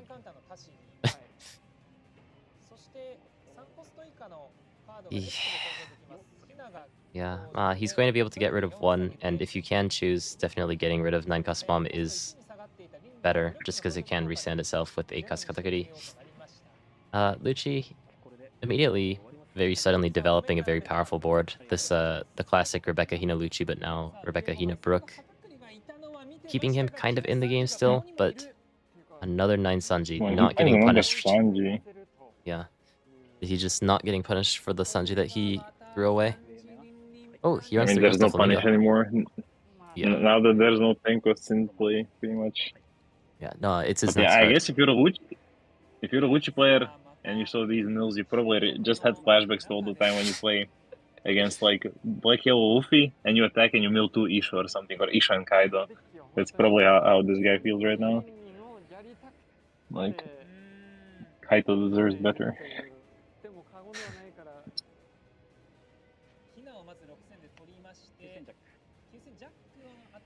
I think here he has to bow just to free up some board space, because he potentially wants to do Mancheri or Laboon next turn, and he will be missing board space. Unless he's expecting another Lino in which case he'll have more than plenty board space. I wonder if Blue Purple Luffy's playing this much slower game because he saw the 10 cost Kuzan's milled, or if he was planning to play this way anyways. Like, hitting into the Jack with 9k to just try to get them to block or use a 2k is fine, but if they end up playing 10 cost Kuzan here, then... oh, was that attack not the face? No, it went to Jack. 9 into 8. But Luchi ended up blocking it anyways. Like, oh my god, wait, he did top deck it. Wait, I said... Okay, he is him. He is him. Oh my god, wait. Okay, I said it was the next card. He might be saved unless there's a red rock. In which case, if there's a red rock, you know they're all gone. But yeah, I mean, to be fair, we haven't seen red rock yet from Blue Purple Luffy's leader ability, so there is a high chance that should he run it, which most decks currently do, that he will be able to draw it rather soon. But this Kuzan is going to keep Blue Purple Luffy, or Black Luchi, in the game. Blue Purple Luffy looking a bit disappointed. He did have the read that Luchi probably didn't have the Kuzan, but Kuzan, today's his day. Not Kuzan, sorry, Luchi. I mean, to be fair, we also completely wrote off the idea of just drawing the fourth Kuzan in this position. Like, 3 are gone, and your deck is like still 35 cards or something. Or like 30 cards. The chances of finding the last one pretty much don't exist. Yeah, but then it gets clutched like this. Like 0.3% or something. I don't know, maybe it's a bit more than that. But no, it's more. It's like 3%, but still. Yeah. True, yeah. It's not odds you would ever bet on. What was that? Was that God Thread? He drew God Thread. Oh no, it's Gear 2. Is it Gear 2 like the special wear, or is it God Thread? I think the far left card is God Thread.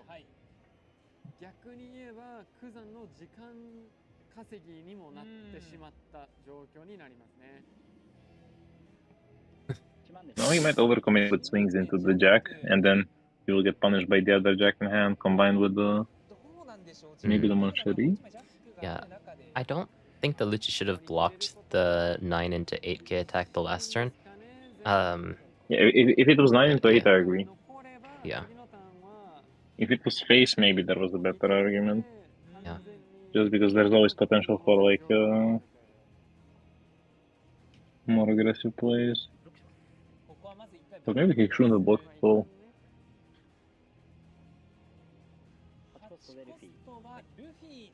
Eight cost Luffy. I'm not sure if this is the right timing to play it though. He does have a lot of hand size, so he's not too regretful about tossing some weight away. He just wants to like minimize. He just wants to bully Jack. Yeah, I guess that's fair. He is still trying to play the sort of slower game, and he can't afford to, given the fact that he still has 3 8 to 9 costs on the board. Yeah. I don't even know which side I'm rooting for at this point. These are like two evils. But the Luchi top deck was really exciting. I will say though, Luchi, pretty much the entire deck is alt-art. Like, Black has so many alt-arts, it's easier to root for. The only exception is King Cobra and Tempest Kick, I think, at this stage. Everything has an alt-art. Yeah, you never know, 11. Maybe PRB is going to print alt-art for Tempest Kick. Well, I'm surprised he didn't leave a Dawn up. But does Kuzan realistically attack into this Luffy? Probably not. Because it just exposes him. Yeah, with 7 cards in hand, it's a bit tricky too. Oh, he does have Rebecca though. Well, that is... Dude, he's drawing everything. If he goes Mancheri, Rebecca... Oh yeah, he can just kill 2 things, no problem. Well, he used the... Oh, right, yeah, the -5. He just straight up used it. Yeah. Wouldn't it have been... Oh no, if he wants to play Rebecca, yeah, then he wants the blocker, so he wants to get rid of the Luffy, regardless. So, with the... I think he's going to try to attack Rebecca first.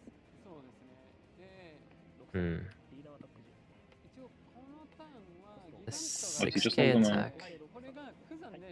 No, he's going to play Brook from hand, yeah. He can just grab everything.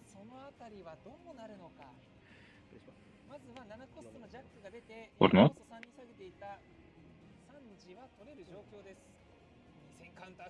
No, okay, this is probably better. No, I'm just like, I got so caught up in the line that you just developed Walker and Mancheri on the board at the same time, but this is almost certainly just better because now we have bigger bodies.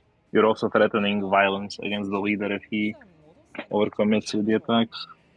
Yeah, the one thing that's scary here is that because Luchi only has one card, or not two, I guess, after the Mancheri effect, that it's very easy to take back his board. If you can manage to take back a jack and find the red rock the next turn, assuming that he actually runs it, then it can flip the board state because Blue Purple Luffy still has so many cards in his hand. He got back the 4-cost to Luffy? Luchi? Oh, he's trying to double clear next turn. Does he? Oh, that sounds so greedy. There's no red rock. Yeah. But if you have two jack on board, do you need Luchi for the double clears? Yeah, no, you don't. Like, surely committing to just like either an extra Rebecca or like something that facilitates removal through Rebecca, like Brook would, because you can just do Rebecca Hina Brook and kill a 9-cost anyways. Because you know 3 Sanjis are gone because one was discarded for Linlin earlier. Yep. So I don't think you should even expect a double development from from Snake Man at this point. That's true. I have to let this go because it's a no counter. You definitely should have just picked up counter from the Mancheri to try to be able to at least prevent a double clear on his side. So Blue Purple, I mean, right now Luchi kind of in the driver's seat on board, but in terms of hand size, Blue Purple Luffy still massively ahead. So this game likely going to go the distance to 30 minutes. But yeah, here is the punish for like not doing any Rebecca lines. Yeah, like I don't know. I think it's hard to kind of say which line would have actually ended up being better, but I would have wanted to put down the Rebecca last turn. But this will still end up fine if he resolves Mancheri, because then he can still do Rebecca Brook, everything he could have done previous turn. Or I guess not even Rebecca Brook because he has the Luchi. He can just do Rebecca Hina Luchi in the old classic. Yeah. I guess that's fair. And he has a lot of counters, but no red rocks in there. Well, hey, I guess the forecast to Luchi is now relevant. You just clear the Doflamingo and Sanji. Yeah, not the Sanji target that you're really looking for, especially with this 10-cost Kuzan on board. I didn't actually see what he ended up doing with the on-play effect from 3-cost Doflamingo though. If he sent it to the bottom... It was a bunch of... I think it was like 3 2Ks and a Giant and a Nami. Did he send it to the bottom? He put them on top. Oh, he put it on top. I assume he put them on the top. But interesting. Maybe so he I guess did. He's just trying to look. He can still resolve one Giant, right? So he can get the hard counters and then decide. Maybe he doesn't run Red Rock at all. It's possible, yeah, with the amount of searches he had through his deck.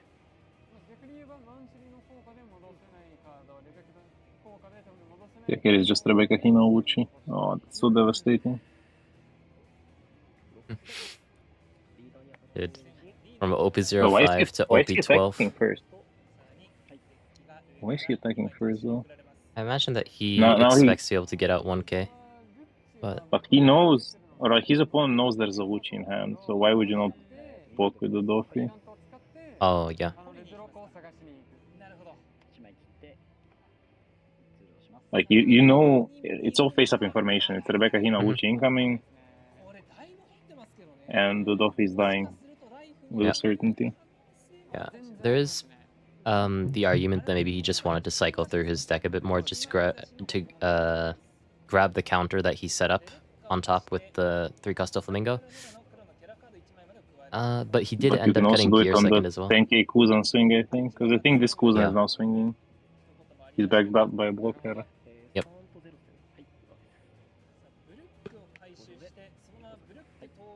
Wait. Oh, he played Brook. Oh yeah, because that works better. Yeah, okay, makes sense. It's enough reduction, just the -1, Brook has like Brook has a lasting impact on the board. Okay, then it makes sense why he would attack first. Yeah. Sorry to doubt you, Kaito. You know your stuff. I'm not a huge Luchi player, so I'm just kind of watching as the things happen on the screen. You know, there's so many existing threats that Blue purple just doesn't have resources to deal with. Yeah. Like, he cannot attack into Brook and into Manchetti and do it through a blocker. And this is an awkward. Obviously, Yeah. yes. Oh my god. He seems to have sent it to the bottom. Yeah, there's Naika Sanji number 4. With the Lin, so... Yeah.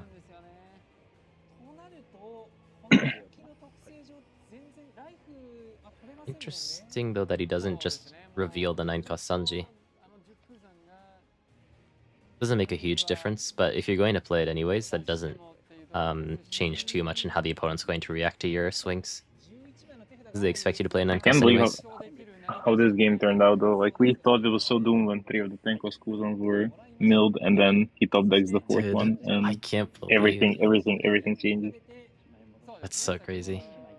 And this only becomes stronger now with Luchi now being able to just grab Kuzang from trash with the 7-cost teach. I guess the only thing you need to worry about is get rid of the Mancheri. I thought he would want the resource machine off the board. Yeah, I think that Luchi is probably like the least of your worries right here.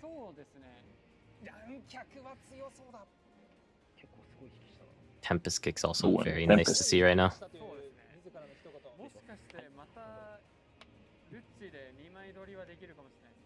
He runs Subble too. Interesting. Haven't seen that in a long time. Fortunately, doesn't actually protect him from any sort of other removal aside from KOs, but a bit of mirror tech for a meta that just does not have very many mirrors.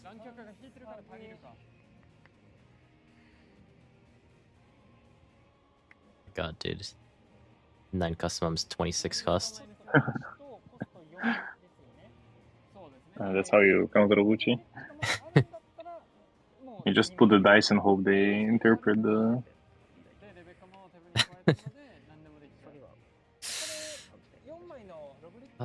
If only we had the like, blue-purple Sanji. Like, Kaito's first move was like 2 6-cost Luchis, and then 10-cost Kuzan, and then 2 10-cost Kuzans, and now another 4-cost Luchi and a 4-cost Kuzan. Like, he knows which cards he wants to mill. It's Kuzans and Luchis all the way down. Yeah. So it's just gonna be Rebecca Brook Luchi again, it seems. And again, double clear. The Mancheri is going so crazy right now. And Luchi with 5 life. The game, I think, even though Blue-Purple Luffy with 9 cards currently in hand has so many resources to survive for easily the next 10 minutes, he just doesn't have the cards in his deck anymore to be able to create a board that can actually stick. Yeah. It's weird to see Blue-Purple Luffy lose in a attrition war because of just access to the amount of resources he can produce off of the 9-cost Sanjis, but yeah, that's what the power of 10-cost Kuzan is. If he sticks and he has that blanket -5 active all the time, there's really not much anything you can do to counteract it, because you play 2 4-costs. Congratulations, that's what Doffy does, and Doffy's board always dies. So. Yeah, the dark shows crashing out in chat.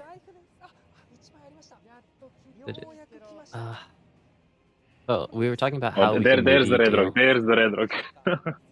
Oh my god, wait. So he actually runs it just straight up at the bottom of his deck. I swear, like, he must have looped through his deck at this point. Or, like, basically looped through his deck. This is, like, 5 turns too late.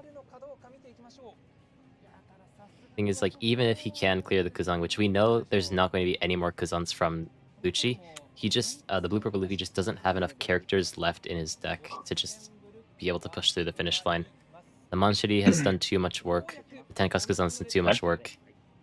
I'm surprised the 10-cost Kuzan hasn't attacked, though. I think he skipped attacking both the previous and the current turn. Actually, I'm not sure about the previous, but like, it was just 10k free, right? Yeah, I mean, behind the 4-cost Rebecca, there's really nothing to be afraid of. Even with the 8-cost Luffy bouncing back the Rebecca, you don't really have enough power to make it count.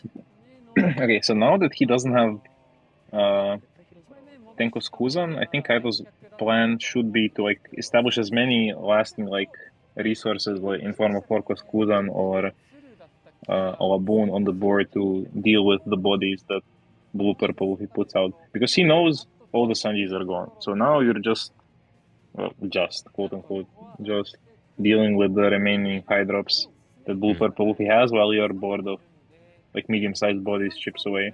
Like it's possible at some point he also loops to the bottom of his deck and finds another time cost, but yeah, he's going for the Kuzan, and then we'll see what the Kuzan draws. At the very least, he can establish a Brook.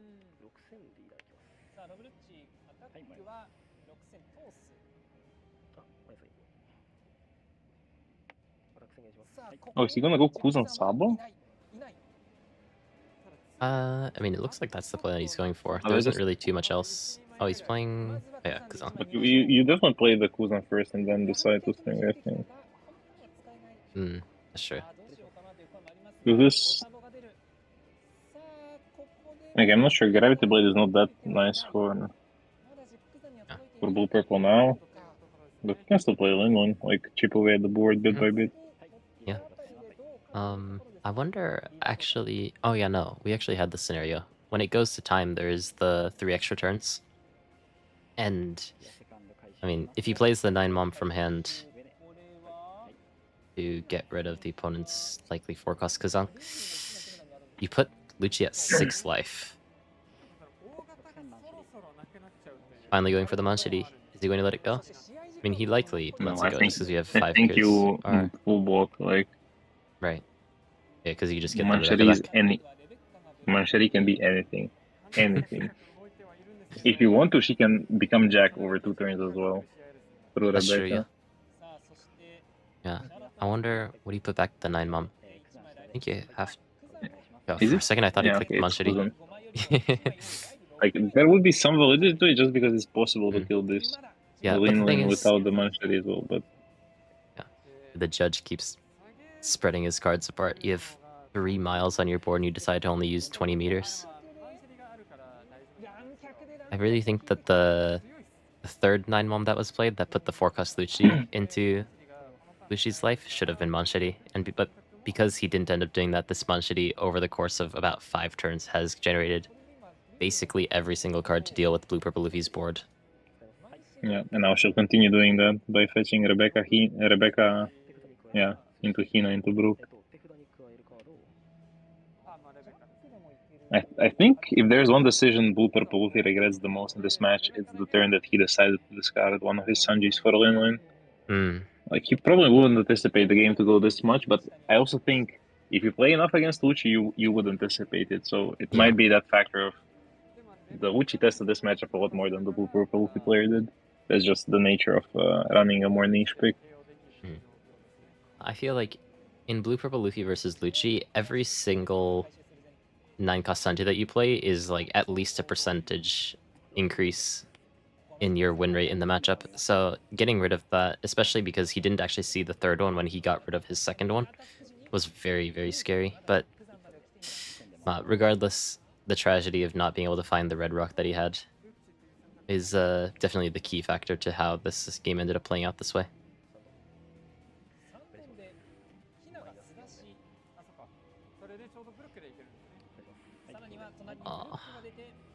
Oh, he's gonna protect it with Sabo, the Manshiri.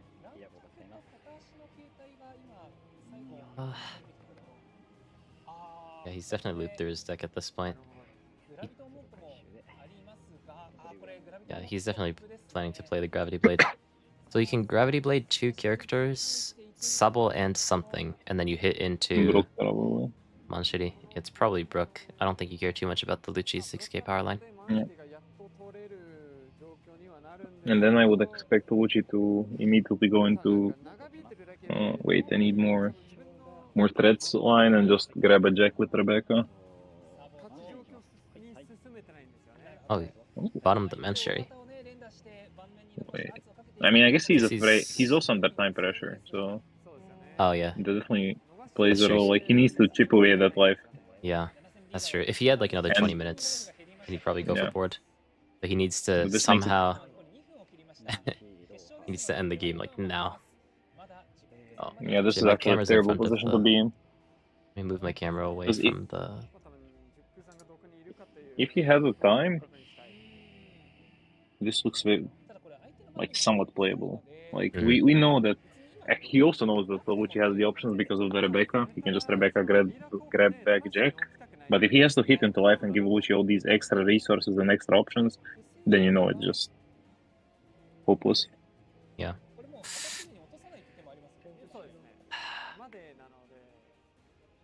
Both of these decks, basically for the past 7 turns-ish, have been drawing 2 cards per turn. But Luchi's attack's finally starting to hurt Blue Purple Luffy. His hand at one point being 11 or 12 cards, slowly starting to finally go down in size. Oh, there's a Kuzan again. We did. Yeah, that's one of the ones he put back with Mancheri, who knows when. Yeah. Maybe he should have kept track of that. It's just very difficult to track at this point. Because he had so many, he might have just put in 2 together, so his next draw might be Kuzan anyways. Oh, that's also true. Because you know you're never gonna draw 2 cards in a row from your deck with Luchi, unless you're resolving multiple Tempest kicks, in which case Tank of Kuzan doesn't matter.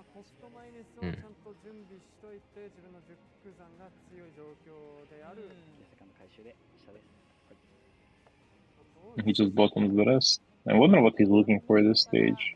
Maybe. Does he still have the 8 plus Luffy? Oh no, he used it ages ago, yeah. It got popped by Jack. Yep. And now the time is cold. And so, I don't know if it's the same... Oh, wow, they showed it. Yeah, so, because the Blue-Purple Luffy is he went second in this matchup, he gets 2 extra turns. And just so that both players have the same number of turns. So this is going to be his first turn, and then the opponent gets 1 turn, and then he gets 1 turn. And I think that's it. So he basically has 2 turns to finish the game, or it's going to come down to number of life, and if not the number of life, then the number of cards in your deck. And this probably isn't in the English rules, but maybe it is. If not the number of cards in your deck, rock, paper, scissors.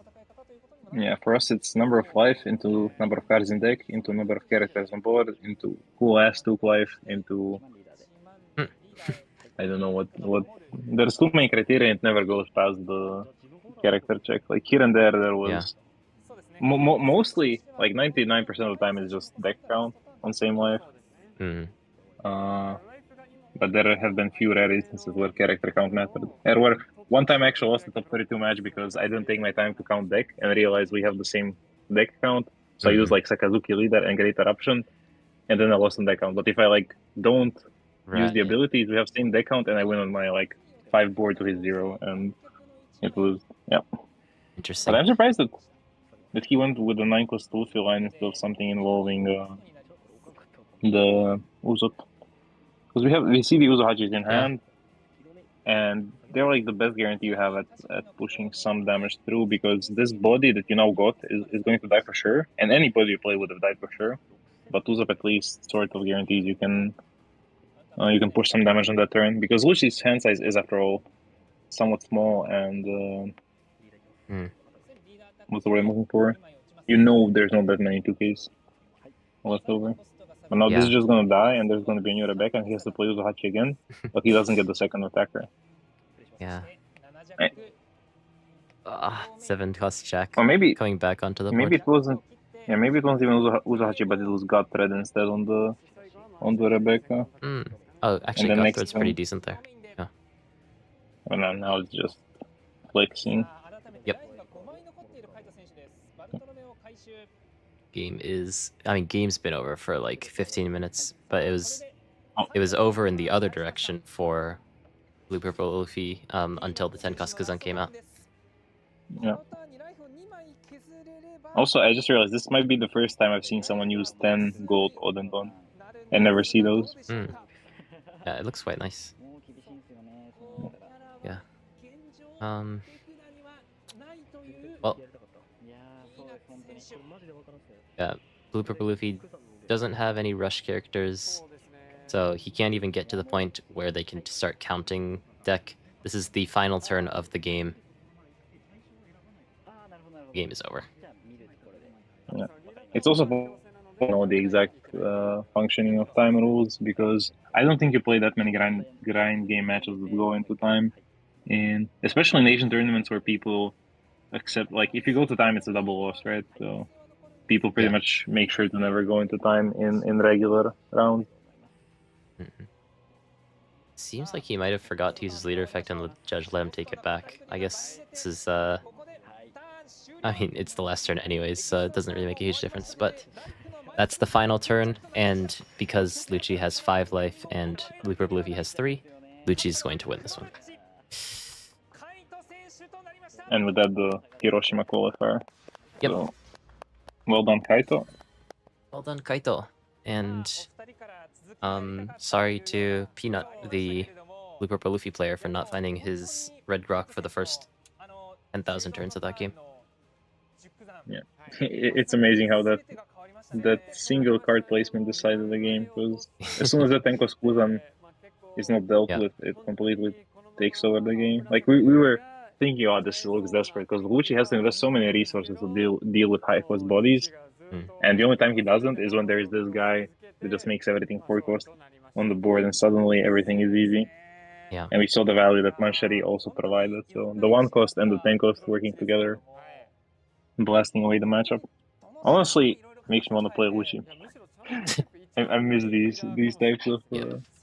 Does that deck just have no chance against Buggy? With whatever is currently being played, there's like pretty much no chance once Krog Mihawk drops, and Krog Mihawk tends to drop on 5 or 6. And then there's just a bunch of 7k attackers that are protected. And then if they ever drop a second 9 cost, second Crocodile Mihawk, because it's once per turn per copy, nothing can ever die. And it can protect itself. That's like the key thing. Oh. So you cannot. Right. You cannot cut it at the source. It prevents your Brooks and Kuzans from attacking. Your Luchi cannot attack. Your Tina cannot attack when they play the shoe buggy. So it's so easy to stop Luchi from both being aggressive and being able to remove your board. That's true. Yeah, no, being able to protect itself is huge. I was thinking like if you just drop like a couple of 4 cost Kuzans or something, you should be fine. But yeah, no, that's kind of rough.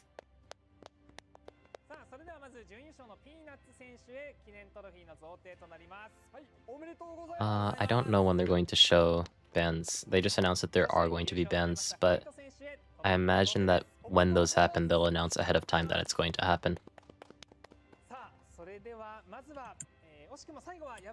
How do we deal with the, speaking of bans, you know, we talked about Blue Purple Luffy potentially losing Goom Giant or 9-cost Sanji and whatnot. How do we deal with Luchi?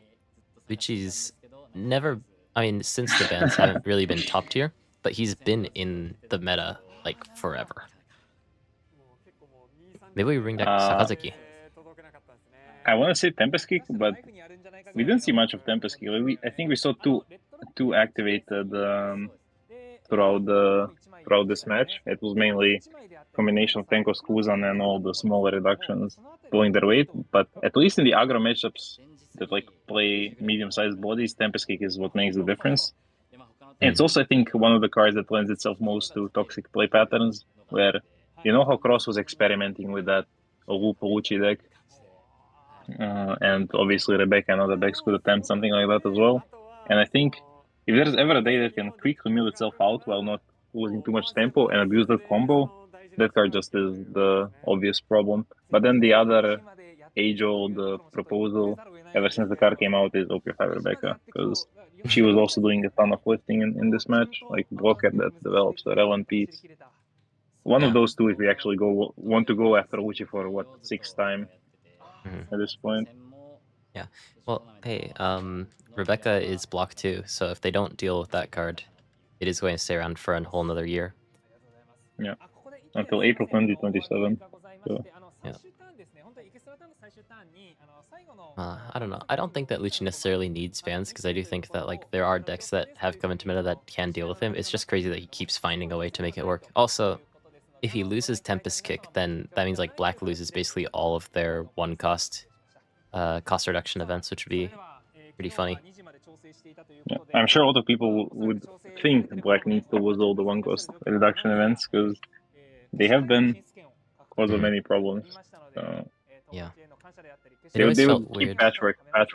There's patchwork. But like, imagine you get rid of Tempest Kick and Luchi still somehow survives playing Patchwork. I think that's just like, just delete the color. I mean, just remove is broken. Like, if you can remove your opponent's board while developing yours, you are going to win because that's how card games work. Like, you don't need insane. You don't need to have like massive board. You just need to have bigger board than your opponent of like relevant characters. Like two more bodies is enough. If you reach a point where your opponent plays a body and you develop two bodies, heal their body, and then you just maintain that equilibrium of where you take two cards from their hand more than they do from you every turn, you're going to win. Like that's the power of black and the power of removal. I think it has been a little outsourced to other colors in recent sets because like the reach of removal has increased in general. Like we even see green purple if we take a radio knife.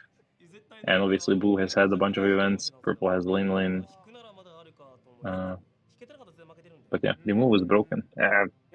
Morgan and Honesty Impact made Smoker rise to near the top of the map at this point. And Zeus, that card, that fucking card. Oh, sorry. You're good. Yeah, dude, I think that you're probably the only person, maybe even in the world, to play Black Yellow Luffy with Zeus, just because no one was playing Black Yellow Luffy at the time, and then they banned Zeus, or they banned Moria before. Moria. You guys got a chance to mess around with that?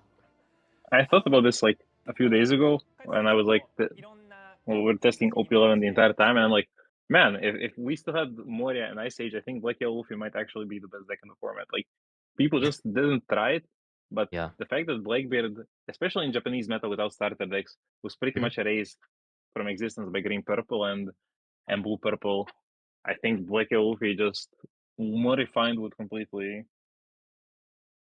I mean, it would be like top two for sure. Probably the best deck. It's just how I feel because Zeus is so ridiculous. Like you -4 something and then kill a 9 cost. And it doesn't matter how big the bodies are when you can just kill them with a single reduction. That's true, yeah. Yeah, it's one of those things, like, I wish we had more time to really experiment with that, but they kind of just, like, got rid of Moria. It didn't really hurt the deck that they wanted it to hurt, and in the end, it killed one of the more skill-expressive and interesting decks in the meta. I'm sure a lot of people don't miss. Yeah, I mean, I don't miss Moria. Don't miss playing as Black Yellow. Okay, what Yeah. Gigigan, what Kai was thinking was Zeus with Moria in the deck. Like obviously Black Yellow players will run Zeus now. Anyways, but it was Zeus specifically with Moria, like pre-ban. That was the real broken stuff. Like you could revive Zeus Shirahoshi with Moria, and either Moria came out, killed the 9 cost, established the blocker. Like good times, good times. Yeah, no, that was like I think in the 3v3 that we went to, you were against like a blue purple Luffy. He had 3 9 costs on board and you had like 2 life left. It looked terrible. And you did like Ice Age Zeus into like Shirahoshi, uh like 5 Luffy, whatnot. Managed to go down to 0 life, become like 7k power, and clear like 2 or 3 things on the opponent's board. It was so strong. Yeah. I think it was Kuzan into Zeus, like Kuzan on board swinging into Zeus. Because I ran micro, so I could make Kuzan 7 to go through inland. And then it was like Gum Gum Bell -7 and Rocket Luffy pop. Like you could double clear 9 costs. And that's where people would be that like, was oh, crazy. yeah. Did Bell into Zeus into leader effect was so strong. Good times. That's the end of the championship. They don't do any more reveals after it ends, unfortunately. But at the very least, next week we're going to have the start decks enabled, so that'll be exciting, I guess. Maybe we'll see some changes. I think I'm mostly looking forward to seeing how Buggy does, just because Purple Black Luffy gets bodied really hard by Green Zoro. Granted, Buggy doesn't do great into Green Zoro either, but I think that he probably still has like a better chance into like the general meta that we're seeing right now with like Rayleigh and stuff around. We'll see. I agree. And there will definitely be more focus on Buggy on this week as well, because I heard there are several that made it. One even already confirmed for top 8 in Toulouse. So keep your eyes peeled on Twitter, and throughout the next day or two, we'll probably see more refined forms of Buggy finally coming out. Yeah.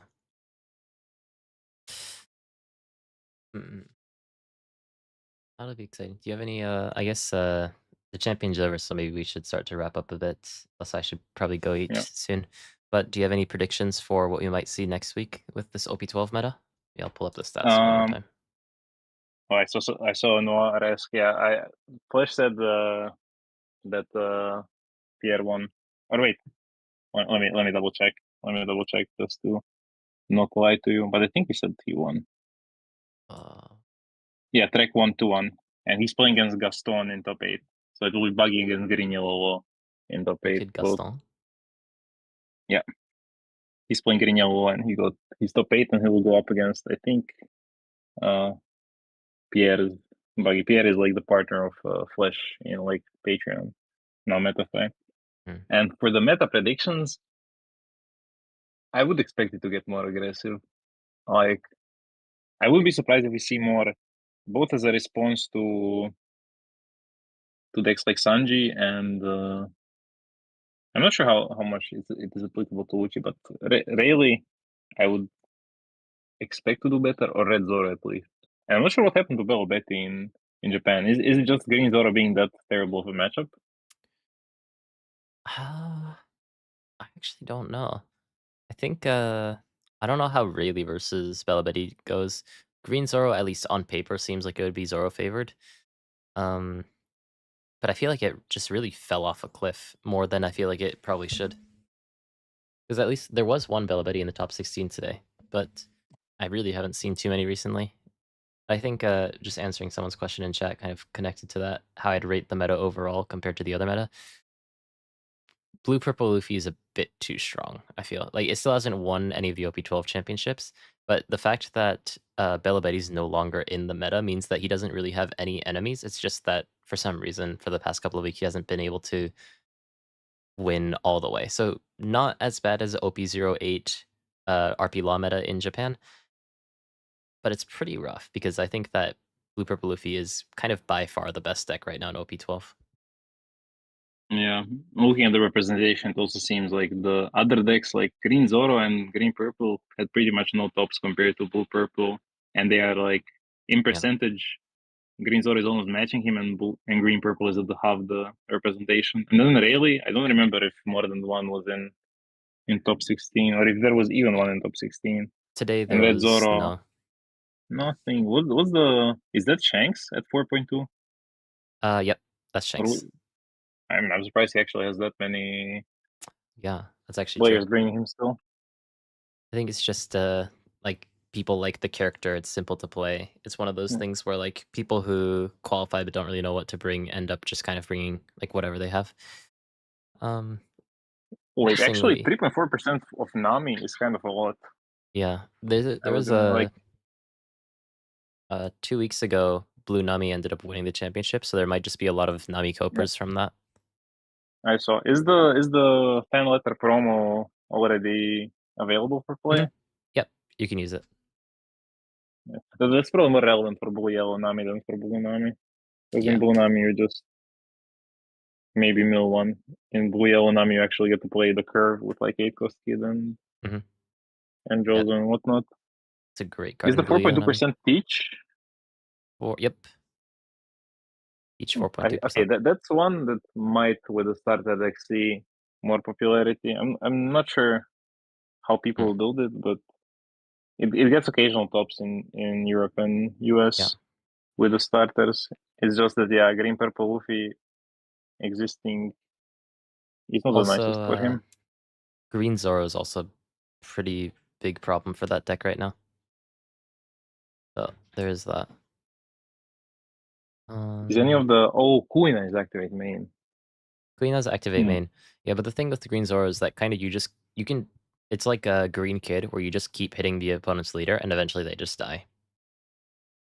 Like if you have the I'm invincible event that restands your leader and whatnot, Ah, then yes, okay. And yeah, also you have the protection, so they cannot like, because of the, I forgot his name again. Mushiro? I don't know.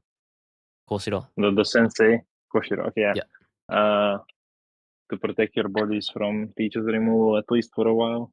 yeah, yeah. So Zoro and Green Purple Luffy both have good teach matchups, but I actually don't know how Rayleigh does into teach. It might kind of be like Bella Betty, but I would imagine that it's pretty really favored though. So I think just like these matchups right now are kind of holding back Teach. But despite that, the start deck buffs are pretty significant to Teach, so I wouldn't be surprised if we saw him a little bit more next week. Yeah, definitely expecting some buggy. And yeah, I don't know. I feel like this meta should end up more aggro, but I might just be mistaken completely. And I'm surprised there's no red green smoker anywhere now that I look at it. Why is that? There was one in Top Cut, but I'm not actually sure. Like, I feel like the deck is generally pretty solid. But like, trying to think. Like, Rayleigh's probably too fast for him currently. I don't know how Green Zoro would go. That might also be Green Zoro favored. It might just be these OP12 matchups that are kind of holding him back. But I don't know. I feel like the deck is pretty solid. Interesting. Okay, let me try to Yeah. think of a prediction because from what I can see, something different wins every weekend in Asia. So I need to make a Mm. bold prediction with something ridiculous people might not expect to win. So give me like Mm-mm. 20 seconds. Okay, okay. Let me look at decks on my deck or decks on my desk to see if I can think of something too.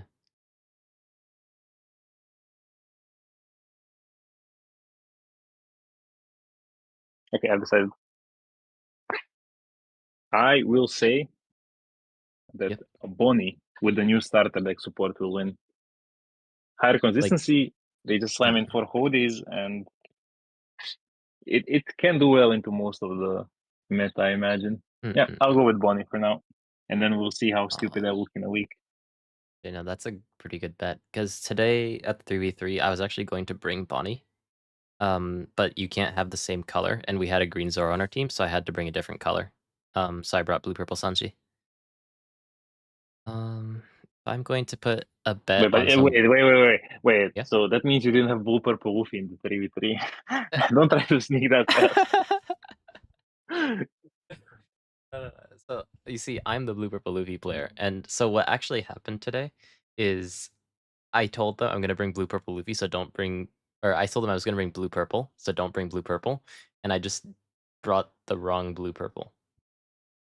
I see. But yeah, so no, but honestly, there was the game. I probably would have done better if I brought blue purple Luffy, yeah, but blue purple Sanji was fun. I think my hot take for leaders that'll be buffed. I'm gonna say blue yellow Nami, just because that's my cope of this set. Okay, with the new starter support, Yeah, finally combining the ST 21, no, 22 and was the blue one 25? I have no idea Oh the no, the yellow numbers. one 20, 20. Yeah, whatever. Point is, Yeah, blue and yellow starter decks finally combined yep. for more consistency, more everything. Yeah, I like that call as well. I hope Yellow Nami does well, or that she doesn't do well, so that we can surprise people with her in the West later down the line. Yeah, it'd be fun. I have been But you testing know, that deck. I think it's close to being good, but I haven't really solved it yet. yeah, it only we get ST22 only in early September, so that's so far away. Uh, the deck lists are up for the first and second place at the very least, so I'll just pull that up here. Have Luchi running 2 Cobra. Is it so blurry? I don't know why the image is so blurry, but 2 Hina, 2 Cobra, basically what we expected. We looked through, we looped through his deck, Yeah, and the blue purple Luffy, I mean, also looped through his deck, so nothing really too special here. He does run. It's my think feel so far. He does run 2 of only the 3 three. cost Doflamingo, runs 1/8 cost Luffy, only 2 Katakuri. Otherwise, pretty standard. So 12 top in total and 8 2Ks. And yeah, the one red rock that eluded him. Yeah, relatively standard deck list currently. the flamingos kind of become core to blue purple Luffy in Japan at the very least. I wonder what the West feels about this Cobra, because yeah, I've only seen this in Japan. I have no idea why nobody plays it. Like I don't play Luchi in tournaments, so but I feel like I would be at least inclined to try it, and nobody in the West really runs it because Mm, it's a cheap blocker. It has a good effect. Like it's the good improvement on the standard archetype of like 2 cost blockers, where you actually reduce its power from the standard 2 cost 2K yeah. and 1K counter, and just give it a useful effect. Like mill one means something. It like makes your Tempest come closer, Mhm. like 2 cards effectively, because you mill one and this guy's gonna block at some point. Yeah, and being able Not to sure why use people Forecast just Luchi, like, on 4 if the opponent doesn't attack. There's some, like, relevant timings, I guess. yeah. Yeah. But yeah, Ah, Tenko's Kuzan, pretty good card. Tenkasuke-san, good card. I Surprised saw it's only 3 Laboon. But I guess yeah. you don't need that many more. Yeah, he And runs the a lot 2Ks of are a 3 healthy ofs. mix of everything. Like Who's Who, Tashigi, Toy Soldier, and Bartolomeo. So that's 12 total. Yeah. A bit of a toolbox deck, but he made it work on the day. He seemed like a very experienced Luchi player. Like, he didn't have to think at all about his plays. Yeah. Like Yeah. the only misplay we saw was when he didn't count Trash to attack first. But Yeah. other than that, like he played Mm, a very clean game. yeah, that's true. Good Luchi Oh players wait, are very, very the good. Jack he has in front does not have the 4 Asia tag. Dude, he's a So it's fraud. maybe He just is one. he's hiding the ones that are cheaper. Not that it matters. Yeah. Huh. Manshiri, good card though. That seemed like the Yeah. star of today, alongside Tengaskazon, of course. Yeah. I guess maybe I'll wrap up stream kind of soon. All right. Yeah, Ma, thank you for coming on. It was a lot more fun to have you on here. Plus, it would have been difficult for me to commentate Luchi on my own because I'm not very good at Yeah, that no deck. problem. Mm, thank you for having me, and I hope Yeah, I can also join you next week. yeah, for Uh, sure. Yeah, See I you always around, want. Kai. Yeah, Oh, yeah, I don't know. I was just gonna say I always want some people around, but like at least most of the people that I know are kind of in NA, and I think in NA it's like Gremlin hours. Maybe now it's starting to become morning. But yeah, yeah. it's Now a it's like very 6 brutal a.m. time to for them. start. Yeah. So if you are in America, shout out to your sleep schedule. But uh, I think a lot of people who watch this are European, some South Americans as well. Thank you guys all for watching. Next time will be OP12 with the start decks, so much more relevant. And hopefully, if we are all, or if we are both free, then we'll be here once again with me and Hrvoje. Thank you for coming, and I'll see Yeah, guys. you next time.